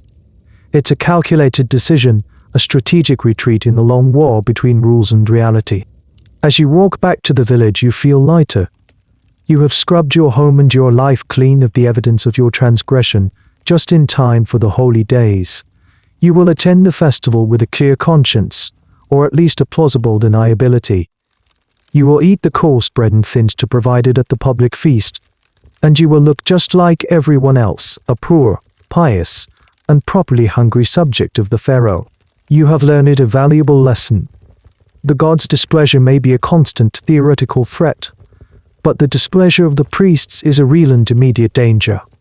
And during a festival, that danger is at its peak. Your survival depends not just on finding food, but on knowing when to hide it. The festival passes in a blur of public ceremony and private hunger. You do your part, you show the proper respect, and you manage to avoid any unwanted attention. Soon enough, life returns to its normal rhythm. But the experience has left you thinking more and more about food, not just as sustenance, but as something that affects your body in mysterious ways. One of your neighbors, an old man with a persistent cough and aching joints, is a great believer in folk remedies. He has a whole catalogue of for which ailments. Onions, he might tell you, his voice raspy, are good for the spirit and keep the worms away, or too many beans will give you bad air in your stomach and offend the gods of your bowels. He has a complicated theory about how eating the heart of a brave animal can make you brave, and how eating the leg of a fast animal can make you run faster. This is the world of ancient medicine. It is a world where science, magic, and religion are all tangled up together. And food is at the center of it all. You might, if you were literate and had access to such things, consult a medical papiers. Several of these amazing documents have survived, like the Ebers papiers or the Edwin Smith papiers. They are a fascinating window into the mind of an Egyptian doctor. They contain hundreds of remedies and diagnoses for all sorts of ailments, from crocodile bites to baldness to a simple headache. Reading through one of these texts would be a dizzying experience. Some of the advice is surprisingly practical and effective. They recommend honey, a natural antiseptic for wounds. They suggest willow bark, a source of salicylic acid, the active ingredient in aspirin for pain. They had a decent understanding of bone setting and basic surgery. The Edwin Smith Papiers, in particular, is a remarkably rational and scientific text, dealing with physical trauma in a way a modern doctor might recognize. But then, on the very next line, you would find a remedy that is pure magic. To cure blindness, you might be instructed to inject the eye with the crushed-up eyeballs of a pig, mixed with honey and red ochre. To get rid of a ghost, you might need to eat a specific type of cake while reciting a spell. A common ingredient in many remedies is animal dung, from crocodiles, donkeys, or even flies. The logic, presumably, was that such a foul substance would surely drive out any evil spirit causing the sickness. This is where the of unclean food gets even more complicated. The pig, the ultimate BWT food, the abomination you are not supposed to eat, appears frequently in medical texts as a key ingredient in cures. Its eyes, its bile, its fat, all were considered potent medicinal substances. This creates a bizarre paradox. The very animal that is considered spiritually polluting to eat for dinner is considered medically purifying to use as a medicine. How can something be both a cure and a curse? The answer seems to be in the concept of sympathetic magic. The pig was a creature of Set, a powerful and chaotic god. Therefore, parts of the pig contained that chaotic power. If your illness was caused by a demon, a lesser agent of chaos, you could fight fire with fire. By consuming a small, controlled amount of the pig's essence in a medical context, you could use Set's power to drive out the weaker demon. It's like taking a tiny dose of poison as an antidote. A negotiation with dark forces, and only a trained priest-physician would know the proper way to do it, with the right spells and the right ingredients to make it safe. So the prohibition against eating pork might not have been absolute. Perhaps it was a prohibition against eating it as food. Consuming it as medicine, in a ritual context, might have been perfectly acceptable, even necessary. This adds another layer of control for the priests. They are the ones who decide when an unclean animal can be used for good. They hold the keys to both spiritual purity and medical salvation. There's a strange and little-known medical belief from ancient Egypt concerning the heart. They believed the heart, not the brain, was the seat of intelligence, memory, and emotion. But they also believed that the heart was connected to every part of the body by a series of tubes or metu. And they believed these tubes could become blocked, causing all sorts of illnesses. One text describes how a serpent demon can block the metu of the stomach, preventing food from being digested. The cure involves a magical spell and a purgative to drive the demon out. The line between a physical ailment and a demonic possession was almost non-existent. You listen to your old neighbor's theories and you think about the priest-physicians with their magical spells and paradoxical pig cures. It all seems very complicated. Your own experience is much simpler. When you eat bread and beans for weeks on end, you feel weak. Your body aches. When you eat the secret meat, you feel strong. Your energy returns. The cough that was nagging you goes away. Perhaps you think, there are two kinds of medicine in Egypt. There is the high medicine of the priests, with their papier scrolls and their incantations and their complex theories about demons and gods. And then there is your medicine of a full belly. The priests may see the pig as a source of chaotic magic, a dangerous ingredient to be used with caution. But you see it as a source of life, and as you feel the returning strength in your limbs, you are more convinced than ever that your secret supper is the best cure of all. The old man in your village, the one with the cough and the folk remedies, eventually passes away. His family mourns and the whole village participates in the funeral rites. It's a solemn reminder of the one certainty in every Egyptian's life: death is not the end, but a transition, and you must be properly equipped for the journey. You watch as the man's body is taken away to be prepared by the mummels. It's a process you only know about through stories, a mysterious and sacred craft. They will remove his internal organs, the lungs, the liver, the stomach and the intestines, and place them in special jars, canopic jars, to be protected by the four sons of Horus. His heart, the seat of his intellect and soul, will be left in his body, to be weighed against the feather of truth in the final judgment. His body will then be dried out with natron salt for 40 days, before being wrapped in hundreds of yards of linen bandages. This whole elaborate process is designed to preserve the body, to provide a home for the spirit, or core, to return to, but the body is only half of the equation. For the journey through the underworld and for a comfortable existence in the afterlife, the field of reeds, you need supplies. You need a pantry for eternity. This is the purpose of the tomb. A tomb is not just a grave, it's an eternal house, a starting point for a new life. Unlike any house, it needs to be stocked with provisions. If you were a nobleman or a pharaoh, your tomb would be a treasure chest of unimaginable wealth. It would be filled with furniture, jewelry, clothing, chariots, and weapons. And, of course, food. Piles and piles of food. Not just paintings or models of food, but actual physical, mummified food. Archaeologists have found tombs containing mummified ducks, geese, and entire haunches of beef, all carefully prepared and packaged for the deceased's eternal enjoyment. They have found jars of honey that are still edible after 3,000 years. They have found ancient dried-up loaves of bread and jugs that once held beer and wine. The goal was to recreate an ideal version of your earthly life. The tomb paintings are a vibrant menu of this eternal feast. You see scenes of servants slaughtering oxen, of bakers preparing bread, of brewers making beer. You see offering tables piled high with every conceivable luxury. It is a world of perfect, effortless abundance. But you are not a nobleman. Your family cannot afford a grand, painted tomb in the hills. When your time comes, you will be buried in a simple pit in the sand at the edge of the desert, the Red Land. Your grave goods will be meager. A few clay pots containing some grain and dried figs.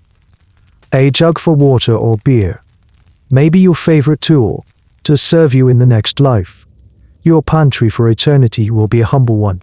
But whether the tomb is for a pharaoh or a farmer, one thing is strikingly consistent. One animal is almost always missing from this eternal buffet.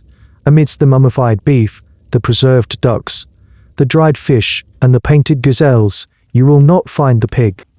The abomination of the earthly realm is also an abomination in the heavenly one. The logic is simple and ruthless. If the pig is too impure to be offered to the gods in their temples, it is certainly too impure to be brought into the field of reeds, the blessed afterlife. To place pork in a tomb would be to contaminate the deceased's eternal home, to risk their chances at a peaceful existence. It would be like packing a demon in your luggage for a trip to paradise. This absence is one of the most powerful pieces of evidence for the strength of the official taboo. A person might be willing to risk the wrath of the priests in this life to feed their family, but risking their eternal soul was another matter entirely. The secret consumption of pork was a worldly compromise, a sin of the flesh. But the afterlife was a matter of the spirit, a realm where the rules of the gods were absolute. There are, as always in Egypt, a few strange and baffling exceptions. Tiny pig amulets have occasionally been found, and there are a handful of very obscure tomb scenes that might, if you squint, depict a pig. Were they for protection against the pig's chaotic influence? Or did some people, in some places, have a different belief system entirely? Was there a pro-pig cult we know nothing about? This is the kind of question that keeps Egyptologists up at night, a fringe idea based on scraps of evidence that challenges the mainstream view. It's a reminder that we should never assume that ancient beliefs were uniform or unchanging. But for you, the rule is clear. You look at the funeral procession and you understand. The food you eat in secret, the meat that gives you strength to live, has no place in the world of the dead. It is a food only for the living, a temporary fix for a temporary life. When you face the final judgment, you must do so with a pure body and a pure pantry. This creates a profound separation in your mind. There is life food, and there is death food. Life food is practical, messy, and sometimes unclean. Death food is idealized, pure, and eternal. And the pig, the ultimate life food for the poor, is the ultimate symbol of what must be left behind. It is the price you pay for survival, a debt that can never be carried over into the next world. It is the food of the here and now, with no hope of a place in the hereafter. Life grinds on. The rhythm of planting and harvesting, of flooding and emergence, is the only constant. You grow older. Your son is now a young man working beside you in the fields. Your back aches more than it used to. The lines on your face are deeper. Over the years, the secret suppers have continued. They are a quiet, consistent ritual, a hidden thread running through the fabric of your life. You have never been caught. You have become an expert in secrecy, in reading the mood of the village, in knowing when it is safe and when it is not. The fear of discovery has faded, replaced by a kind of weary confidence. But something else has grown in its place, a quiet, simmering resentment. Every time you perform the secret ritual, the illicit hunt, the hushed meal, you are reminded of the hypocrisy of the world you live in. You see the priests, their bodies growing softer and fuller with each passing year, dining on the fat of the land that you tilled. You see the nobles in their fine linen, their lives a world away from your own struggle. They are the pure ones. You are the unclean one, and the only thing that separates you is wealth and power. The simple, necessary act of eating has become a political statement. It's not allowed, public protest. You would never dare to stand up in the temple courtyard and denounce the priests. That would be suicide. Your rebellion is small, silent, and domestic. It takes place within the four walls of your own hut. It's a secret no whispered in the face of a system that is designed to keep you in your place. This act of eating the forbidden is your only real taste of freedom.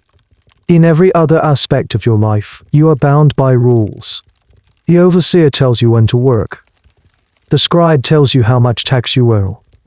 The priest tells you how to worship. Your life is a web of obligations to those above you. But here, in the choice of what you eat to survive, you make your own law. You reject their definition of purity and create your own. Your purity is a full stomach. This concept of food as a form of resistance is a powerful one that echoes throughout history. In many cultures, oppressed groups have clung to their traditional foods as a way of maintaining their identity in the face of a dominant culture trying to erase it. A shared meal can be a fortress, a secret recipe a declaration of independence. Your secret pork stew is your small, personal flag of defiance. There's a fascinating, if grim, piece of evidence of this kind of quiet resistance from the village of the tomb builders at Deir el-Medina. A papyrus document is essentially the world's first recorded labor strike.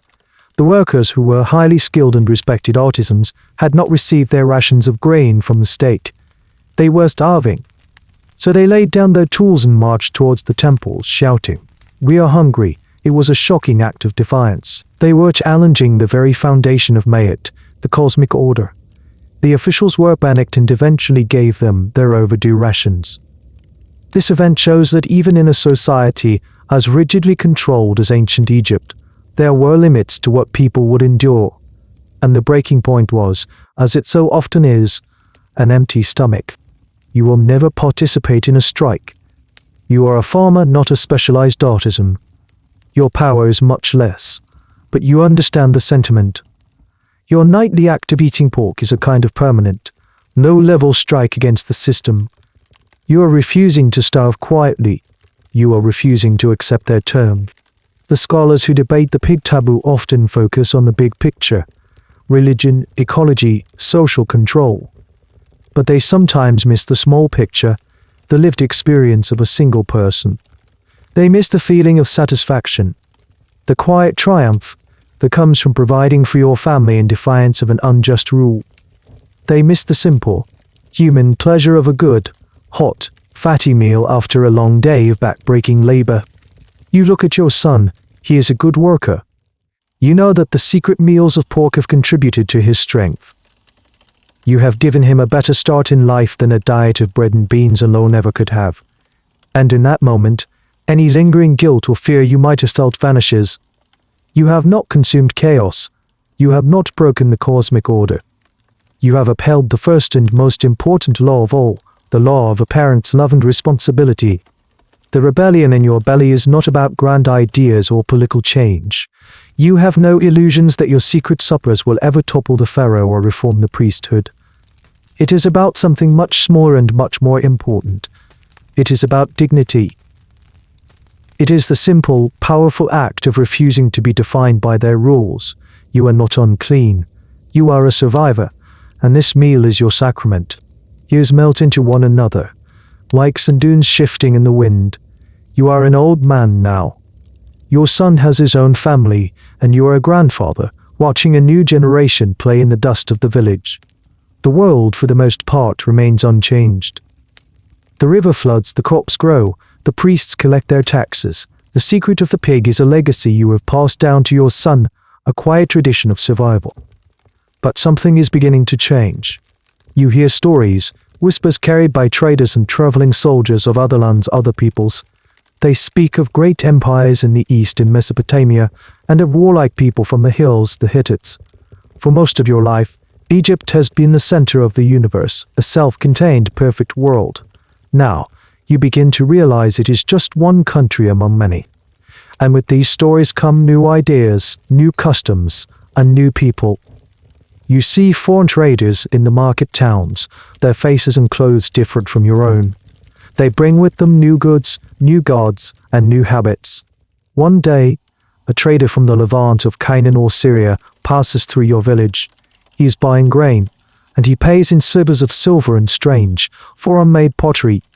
In the evening, he shares a meal with the village headman, and you notice, with a jolt of surprise, that he openly refuses to eat the goats that is offered.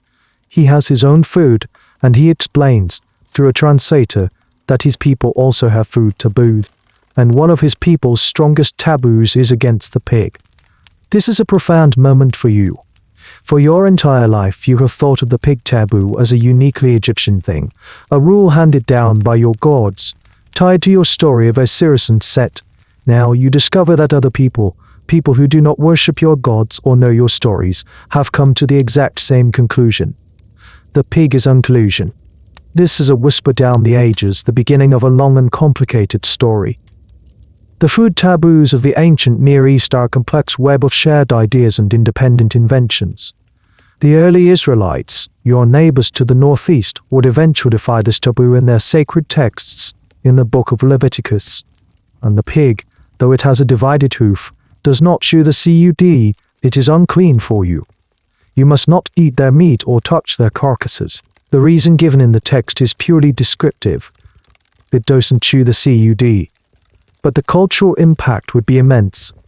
This dietary law would become one of the most powerful and enduring markers of identity for the Jewish people for millennia to come. Later, Islam would adopt a similar prohibition, making the pig taboo a central tenet for billions of people throughout history. The great question, the one that historians and theologians have argued about for centuries, is, where did this idea come from? Did the Israelites borrow it from the Egyptians during their mythical time of captivity here? Was it a shared cultural idea that permeated the entire region? Or did they all arrive at the same taboo independently, for their own reasons? The Egyptian origin theory is a popular one, but it's hard to prove. The timeline is fuzzy, and the evidence is circumstantial. Some scholars argue the opposite, that the intense Egyptian dislike of foreigners from the East, the Asiatics, might have led them to associate the pig with these outsiders, who were perhaps known to eat it. The taboo would then be a way of saying, we are not like them. It becomes a true love's xenophobia. An obscure and fascinating bit of archaeological evidence adds another twist to the story. In some ancient Philistines were another of Israel's neighbors and frequent enemies. Archaeologists have found a huge number of pig bones, far more than in contemporary Israelite sites. This has led some to suggest that eating pork might have been a deliberate act of identity for the Philistines, a way of distinguishing themselves from the Israelites. Your dietary choice becomes a political statement. We are the people who eat pork. This turns your secret act of rebellion into a public declaration of identity for a whole other culture. You, of course, know nothing of these future developments. You only know what you see in front of you, a foreigner who shares your priest's aversion to the pig. The realization is unsettling. It both validates and complicates your own experience. On the one hand, if other people also think the pig is unclean, maybe there really is something intrinsically wrong with it. Maybe the priests are right, and you have been wrong all along. But, on the other hand, this foreigner is not an Egyptian. He is an outsider. If you share a dietary habit, even a secret one with him, does that make you less Egyptian? Your secret act of survival, which you always thought of as a purely internal, Egyptian problem, is now connected to a wider, more confusing world. The seed has been planted. The idea that began as a local, mythological quirk, a story about your gods and your river, is starting its long journey. It will be picked up by other cultures, woven into their sacred texts, and used to define their identities. It will become a marker of faith, a point of conflict, a source of pride and of prejudice.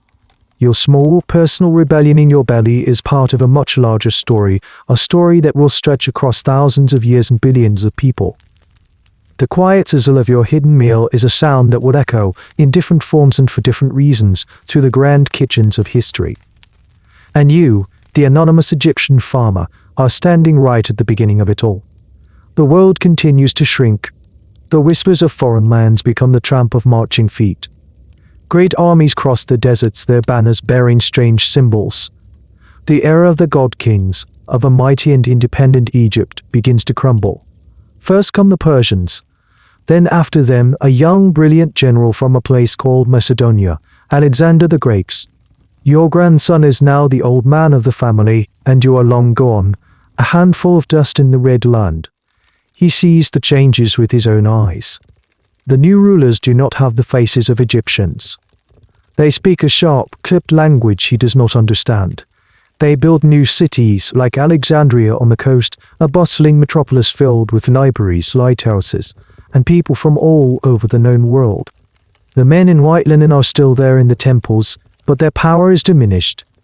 They now serve a Greek pharaoh, one of the Ptolemies, who, in a clever political move, has himself depicted on temple walls in the traditional style, making offerings to Horus and Isis. But it's a performance. The real power now resides in a Greek-speaking bureaucracy, and with the Greeks comes their food. Your grandson sees it in the markets. New strange ingredients appear.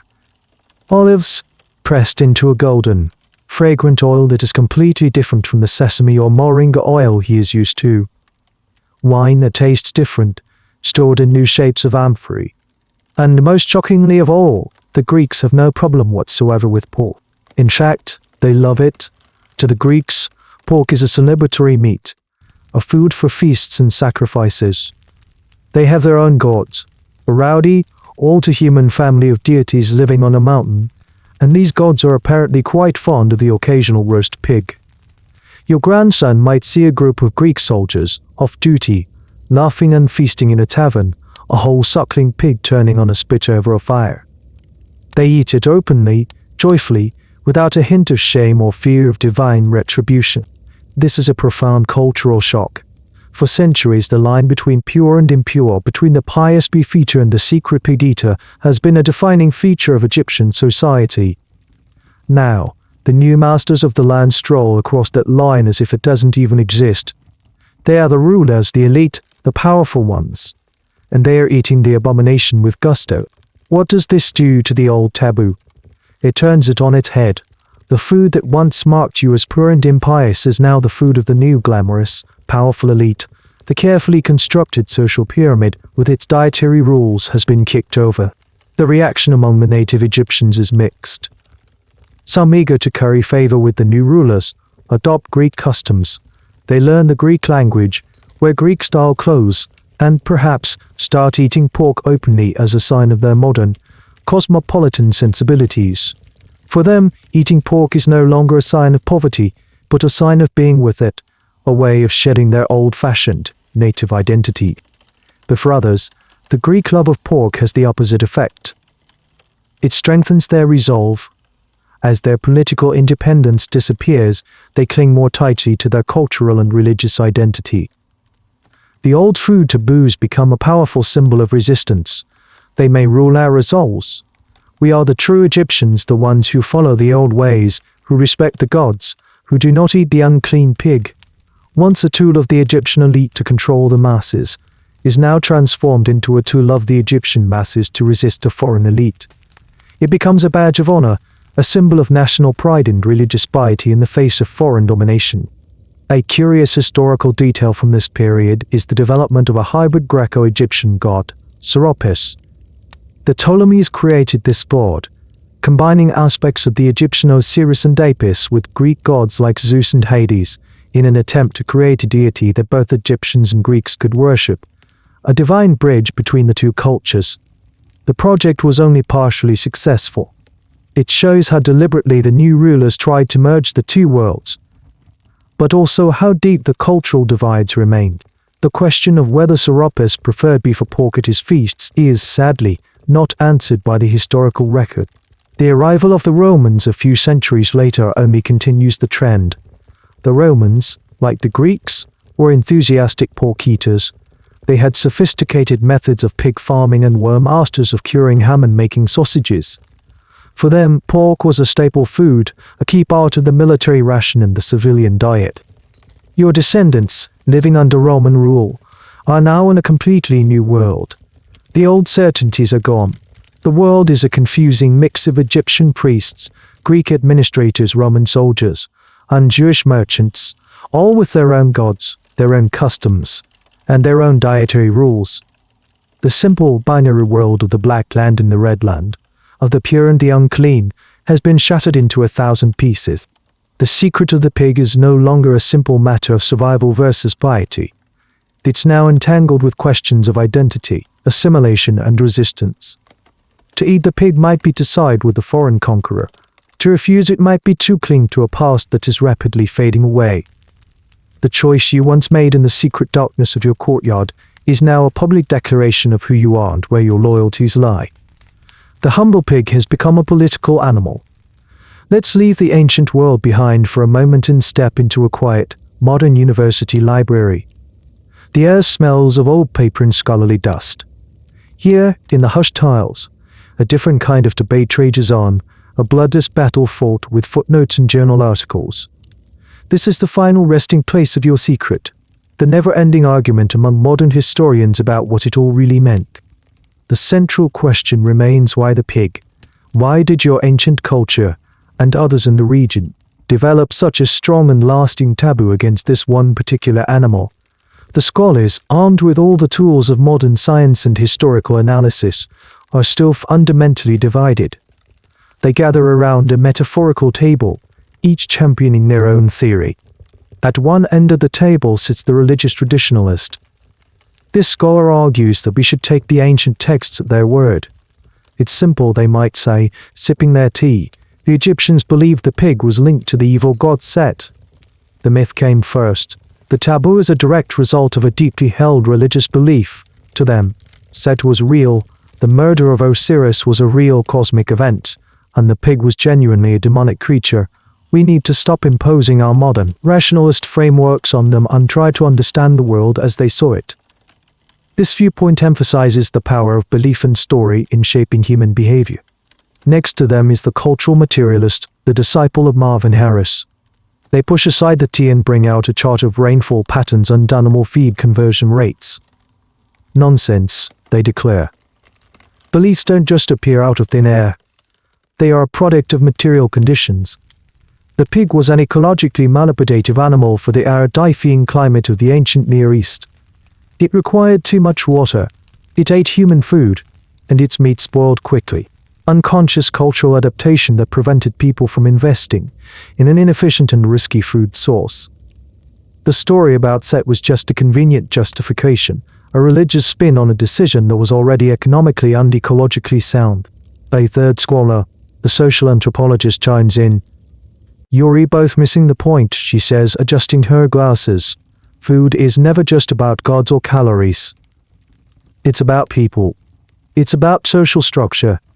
The pig was a cheap, easy source of protein for the poor. The elite, the priests and nobles, rejected it precisely for that reason. It was a form of symbolic capital. By creating a taboo around the pig, they created a powerful, daily reminder of the class divide. We are different from you. We are pure, you are not. The taboo is an instrument of social control and class distinction." Then a public health historian clears his throat. "Perhaps we are overthinking this. Have you considered trichinosis?" he asks. "Pork, if not cooked thoroughly, can transmit the larvae of the trichinella worm, causing a painful and sometimes fatal disease."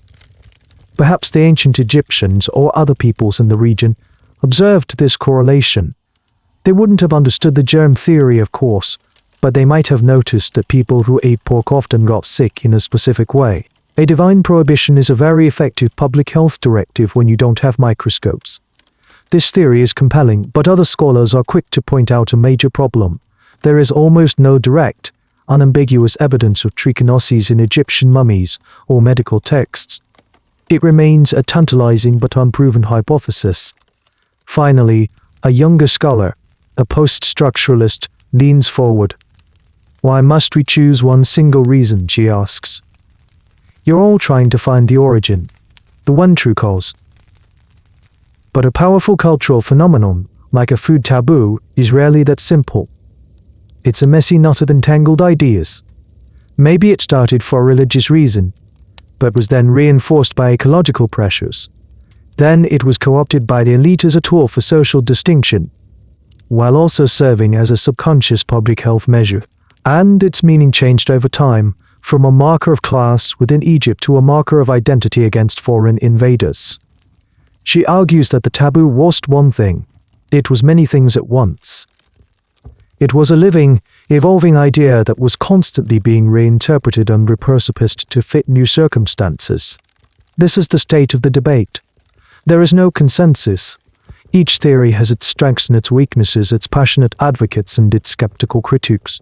The argument will likely never be settled, because we can never go back and ask you, the ancient farmer, what you truly believed.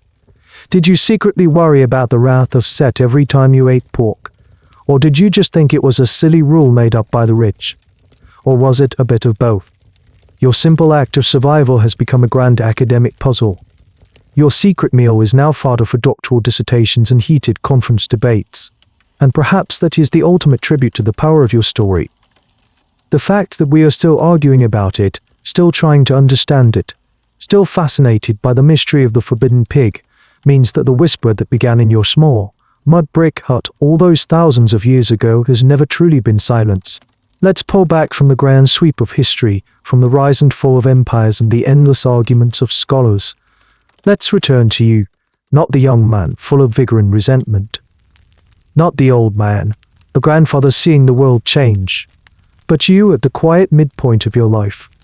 A man standing in his field, feeling the familiar weight of the sun on his neck. From this vantage point, your life is not a historical data point. It is not a piece of evidence in an academic debate.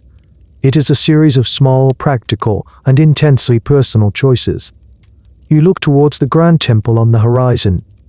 Its stone pylons seem to scrape the sky. Inside, you know, is a world of order, of cosmic certainty, of rules written in stone.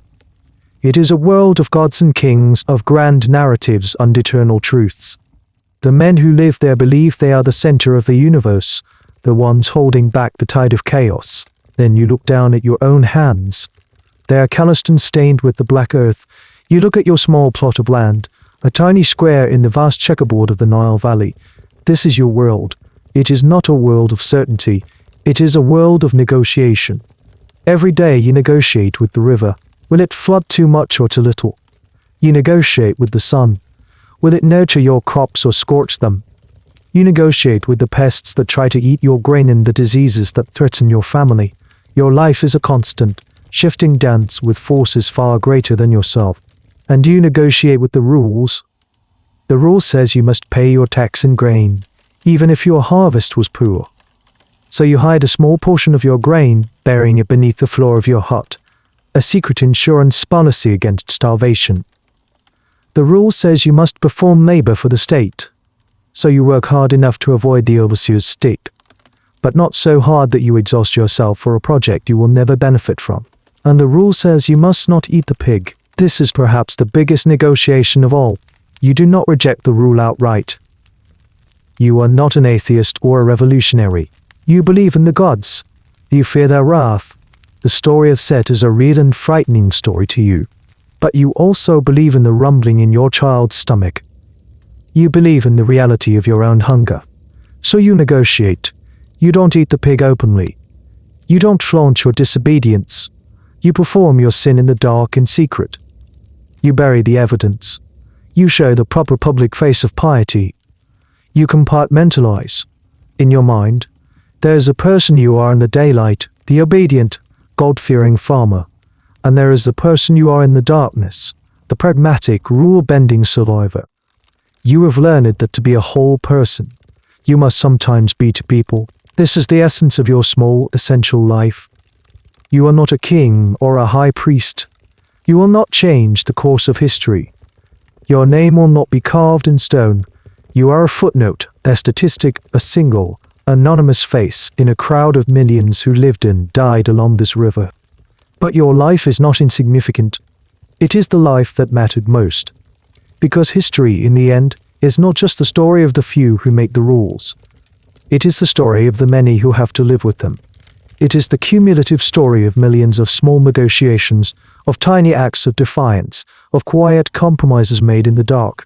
The grand stone temples would be nothing but empty shells without the labor of men like you. The eternal civilization of the pharaohs would have starved without the grain from your small field. A strange and beautiful concept from Egyptian belief is that of the Akh, the transfigured spirit. After death, if you pass the judgment, your soul didn't just go to a boring paradise. You could become an Akh, a being of light who could travel between the world of the living and the world of the gods, an effective and powerful spirit. It's a testament to the Egyptian belief in the enduring power of the individual spirit. Even an ordinary person could, in death, become a cosmic force. You, in your own way, are a force, not a cosmic one, but an earthly one. You are the force of human resilience, the force of pragmatism, the force of a parent's will to provide. You are the friction that keeps the great, grinding machine of the state from running smoothly. You are the silent majority, the people whose choices, in their millions, shape the world in ways the rulers can never fully control or understand. You straighten your back and look at the setting sun. The day's work is done. You are tired. You are hungry. Tonight, there may or may not be a secret supper. That is a negotiation for later. For now, you are just a man walking home through the black land that has given you everything and demanded everything in return. Your life may be small, but it is entirely your own. And in a world of gods and kings, that is no small thing at all.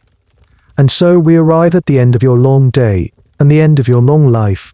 The sun sets on the horizon, a fiery orange orb sinking into the western desert, the land of the dead.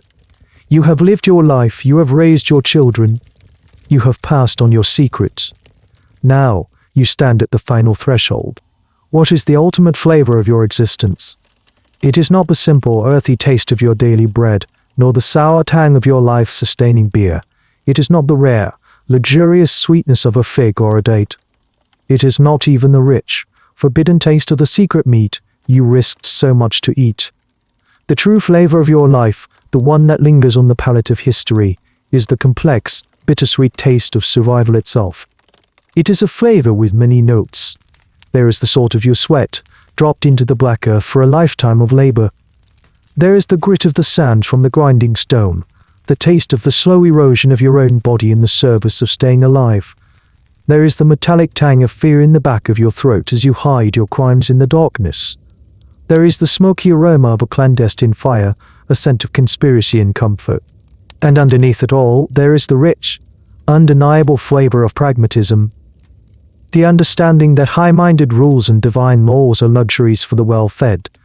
The knowledge that for most people, in most times, life is not about choosing between good and evil, but about choosing between the difficult and the impossible. The priests gave you a choice between piety and starvation. You, in your simple wisdom, chose a third path. You chose to live. This story, the story of the forbidden pig, is not really about a pig. It is about the vast, unbridgeable gap between proclamation and practice, between the official history, written in stone by the powerful, and the real history, lived in the mud by the masses. The powerful write the menus, but the hungry will always find a way to eat. This is a truth that transcends ancient Egypt. It is a story that repeats itself in every culture, in every era. The story of Prohibition-era speakers, i.e. in America, where people defied the law for a simple drink. The story of dissidents in totalitarian states, secretly reading banned books and listening to forbidden music. The story of all the small, unrecorded rebellions that happen every day when ordinary people decide that their own needs, their own dignity, their own survival are more important than an unjust or impractical rule. Your legacy is not in the grand tombs or the golden masks. Your legacy is in the pig bones buried in the dirt. It is a legacy of resilience. It is a testament to the enduring, stubborn, and endlessly creative human spirit. You were given a set of impossible rules and a life of constant hardship, and you found a way. You found a way to feed your family, to maintain your strength, to carve out a small space of freedom in a world designed to control you. The great hypocrisy of your world was that the system that condemned you for eating the pig was the very system that made it necessary for you to do so. The priests, in their pursuit of an impossible, sterile purity, created a world where the unclean became the essential. They created the sin, and then they created the sinner. But as you take your final breath, you do not see yourself as a sinner. You see yourself as a father, a farmer, a man who did what was necessary. And you come to a final, peaceful understanding. What people must do to survive is a force of nature as powerful and as undeniable as the flooding of the Nile itself. It is a truth more profound than any rule ever carved on a temple wall, and the taste it leaves behind is the taste of life itself, in all its messy, complicated, and defiant glory. And so, our story comes to a gentle, quiet close. The taste of that ancient world, with its sun and its secrets, begins to fade, like a dream upon waking. The sizzle of the hidden fire grows quiet. The whispers in the mud brick hut become silent. You can let it all drift away now. There is nothing left to understand, nothing left to hold on to. You might feel a sense of peace, a sense of distance from that long-ago life, all of its struggles, its anxieties, its small, necessary rebellions. They are all at rest now. They are part of the deep, silent earth. You can allow yourself to feel that same sense of rest, a deep and profound stillness spreading through you. Imagine yourself now floating on the calm, dark waters of the Nile at midnight. The moon is a soft, gentle light on the surface of the water. The air is cool and still. There is no work to be done. No rules to follow. No secrets to keep. There is only the gentle rocking of the water, the vast, starry sky above you, and the soft, steady rhythm of your own breathing. Each breath is a quiet wave. Each breath is a quiet wave, carrying you further and further into a place of deep and effortless calm. And all that remains is this peace, this quiet, this gentle drifting sensation. Let the current carry you now. into the soft and welcoming darkness of your own deep sleep. Our journey together tonight ends here in this quiet place. Should you need another tale to accompany you further into rest, my library of stories open for you. May your dreams be kind. Good night.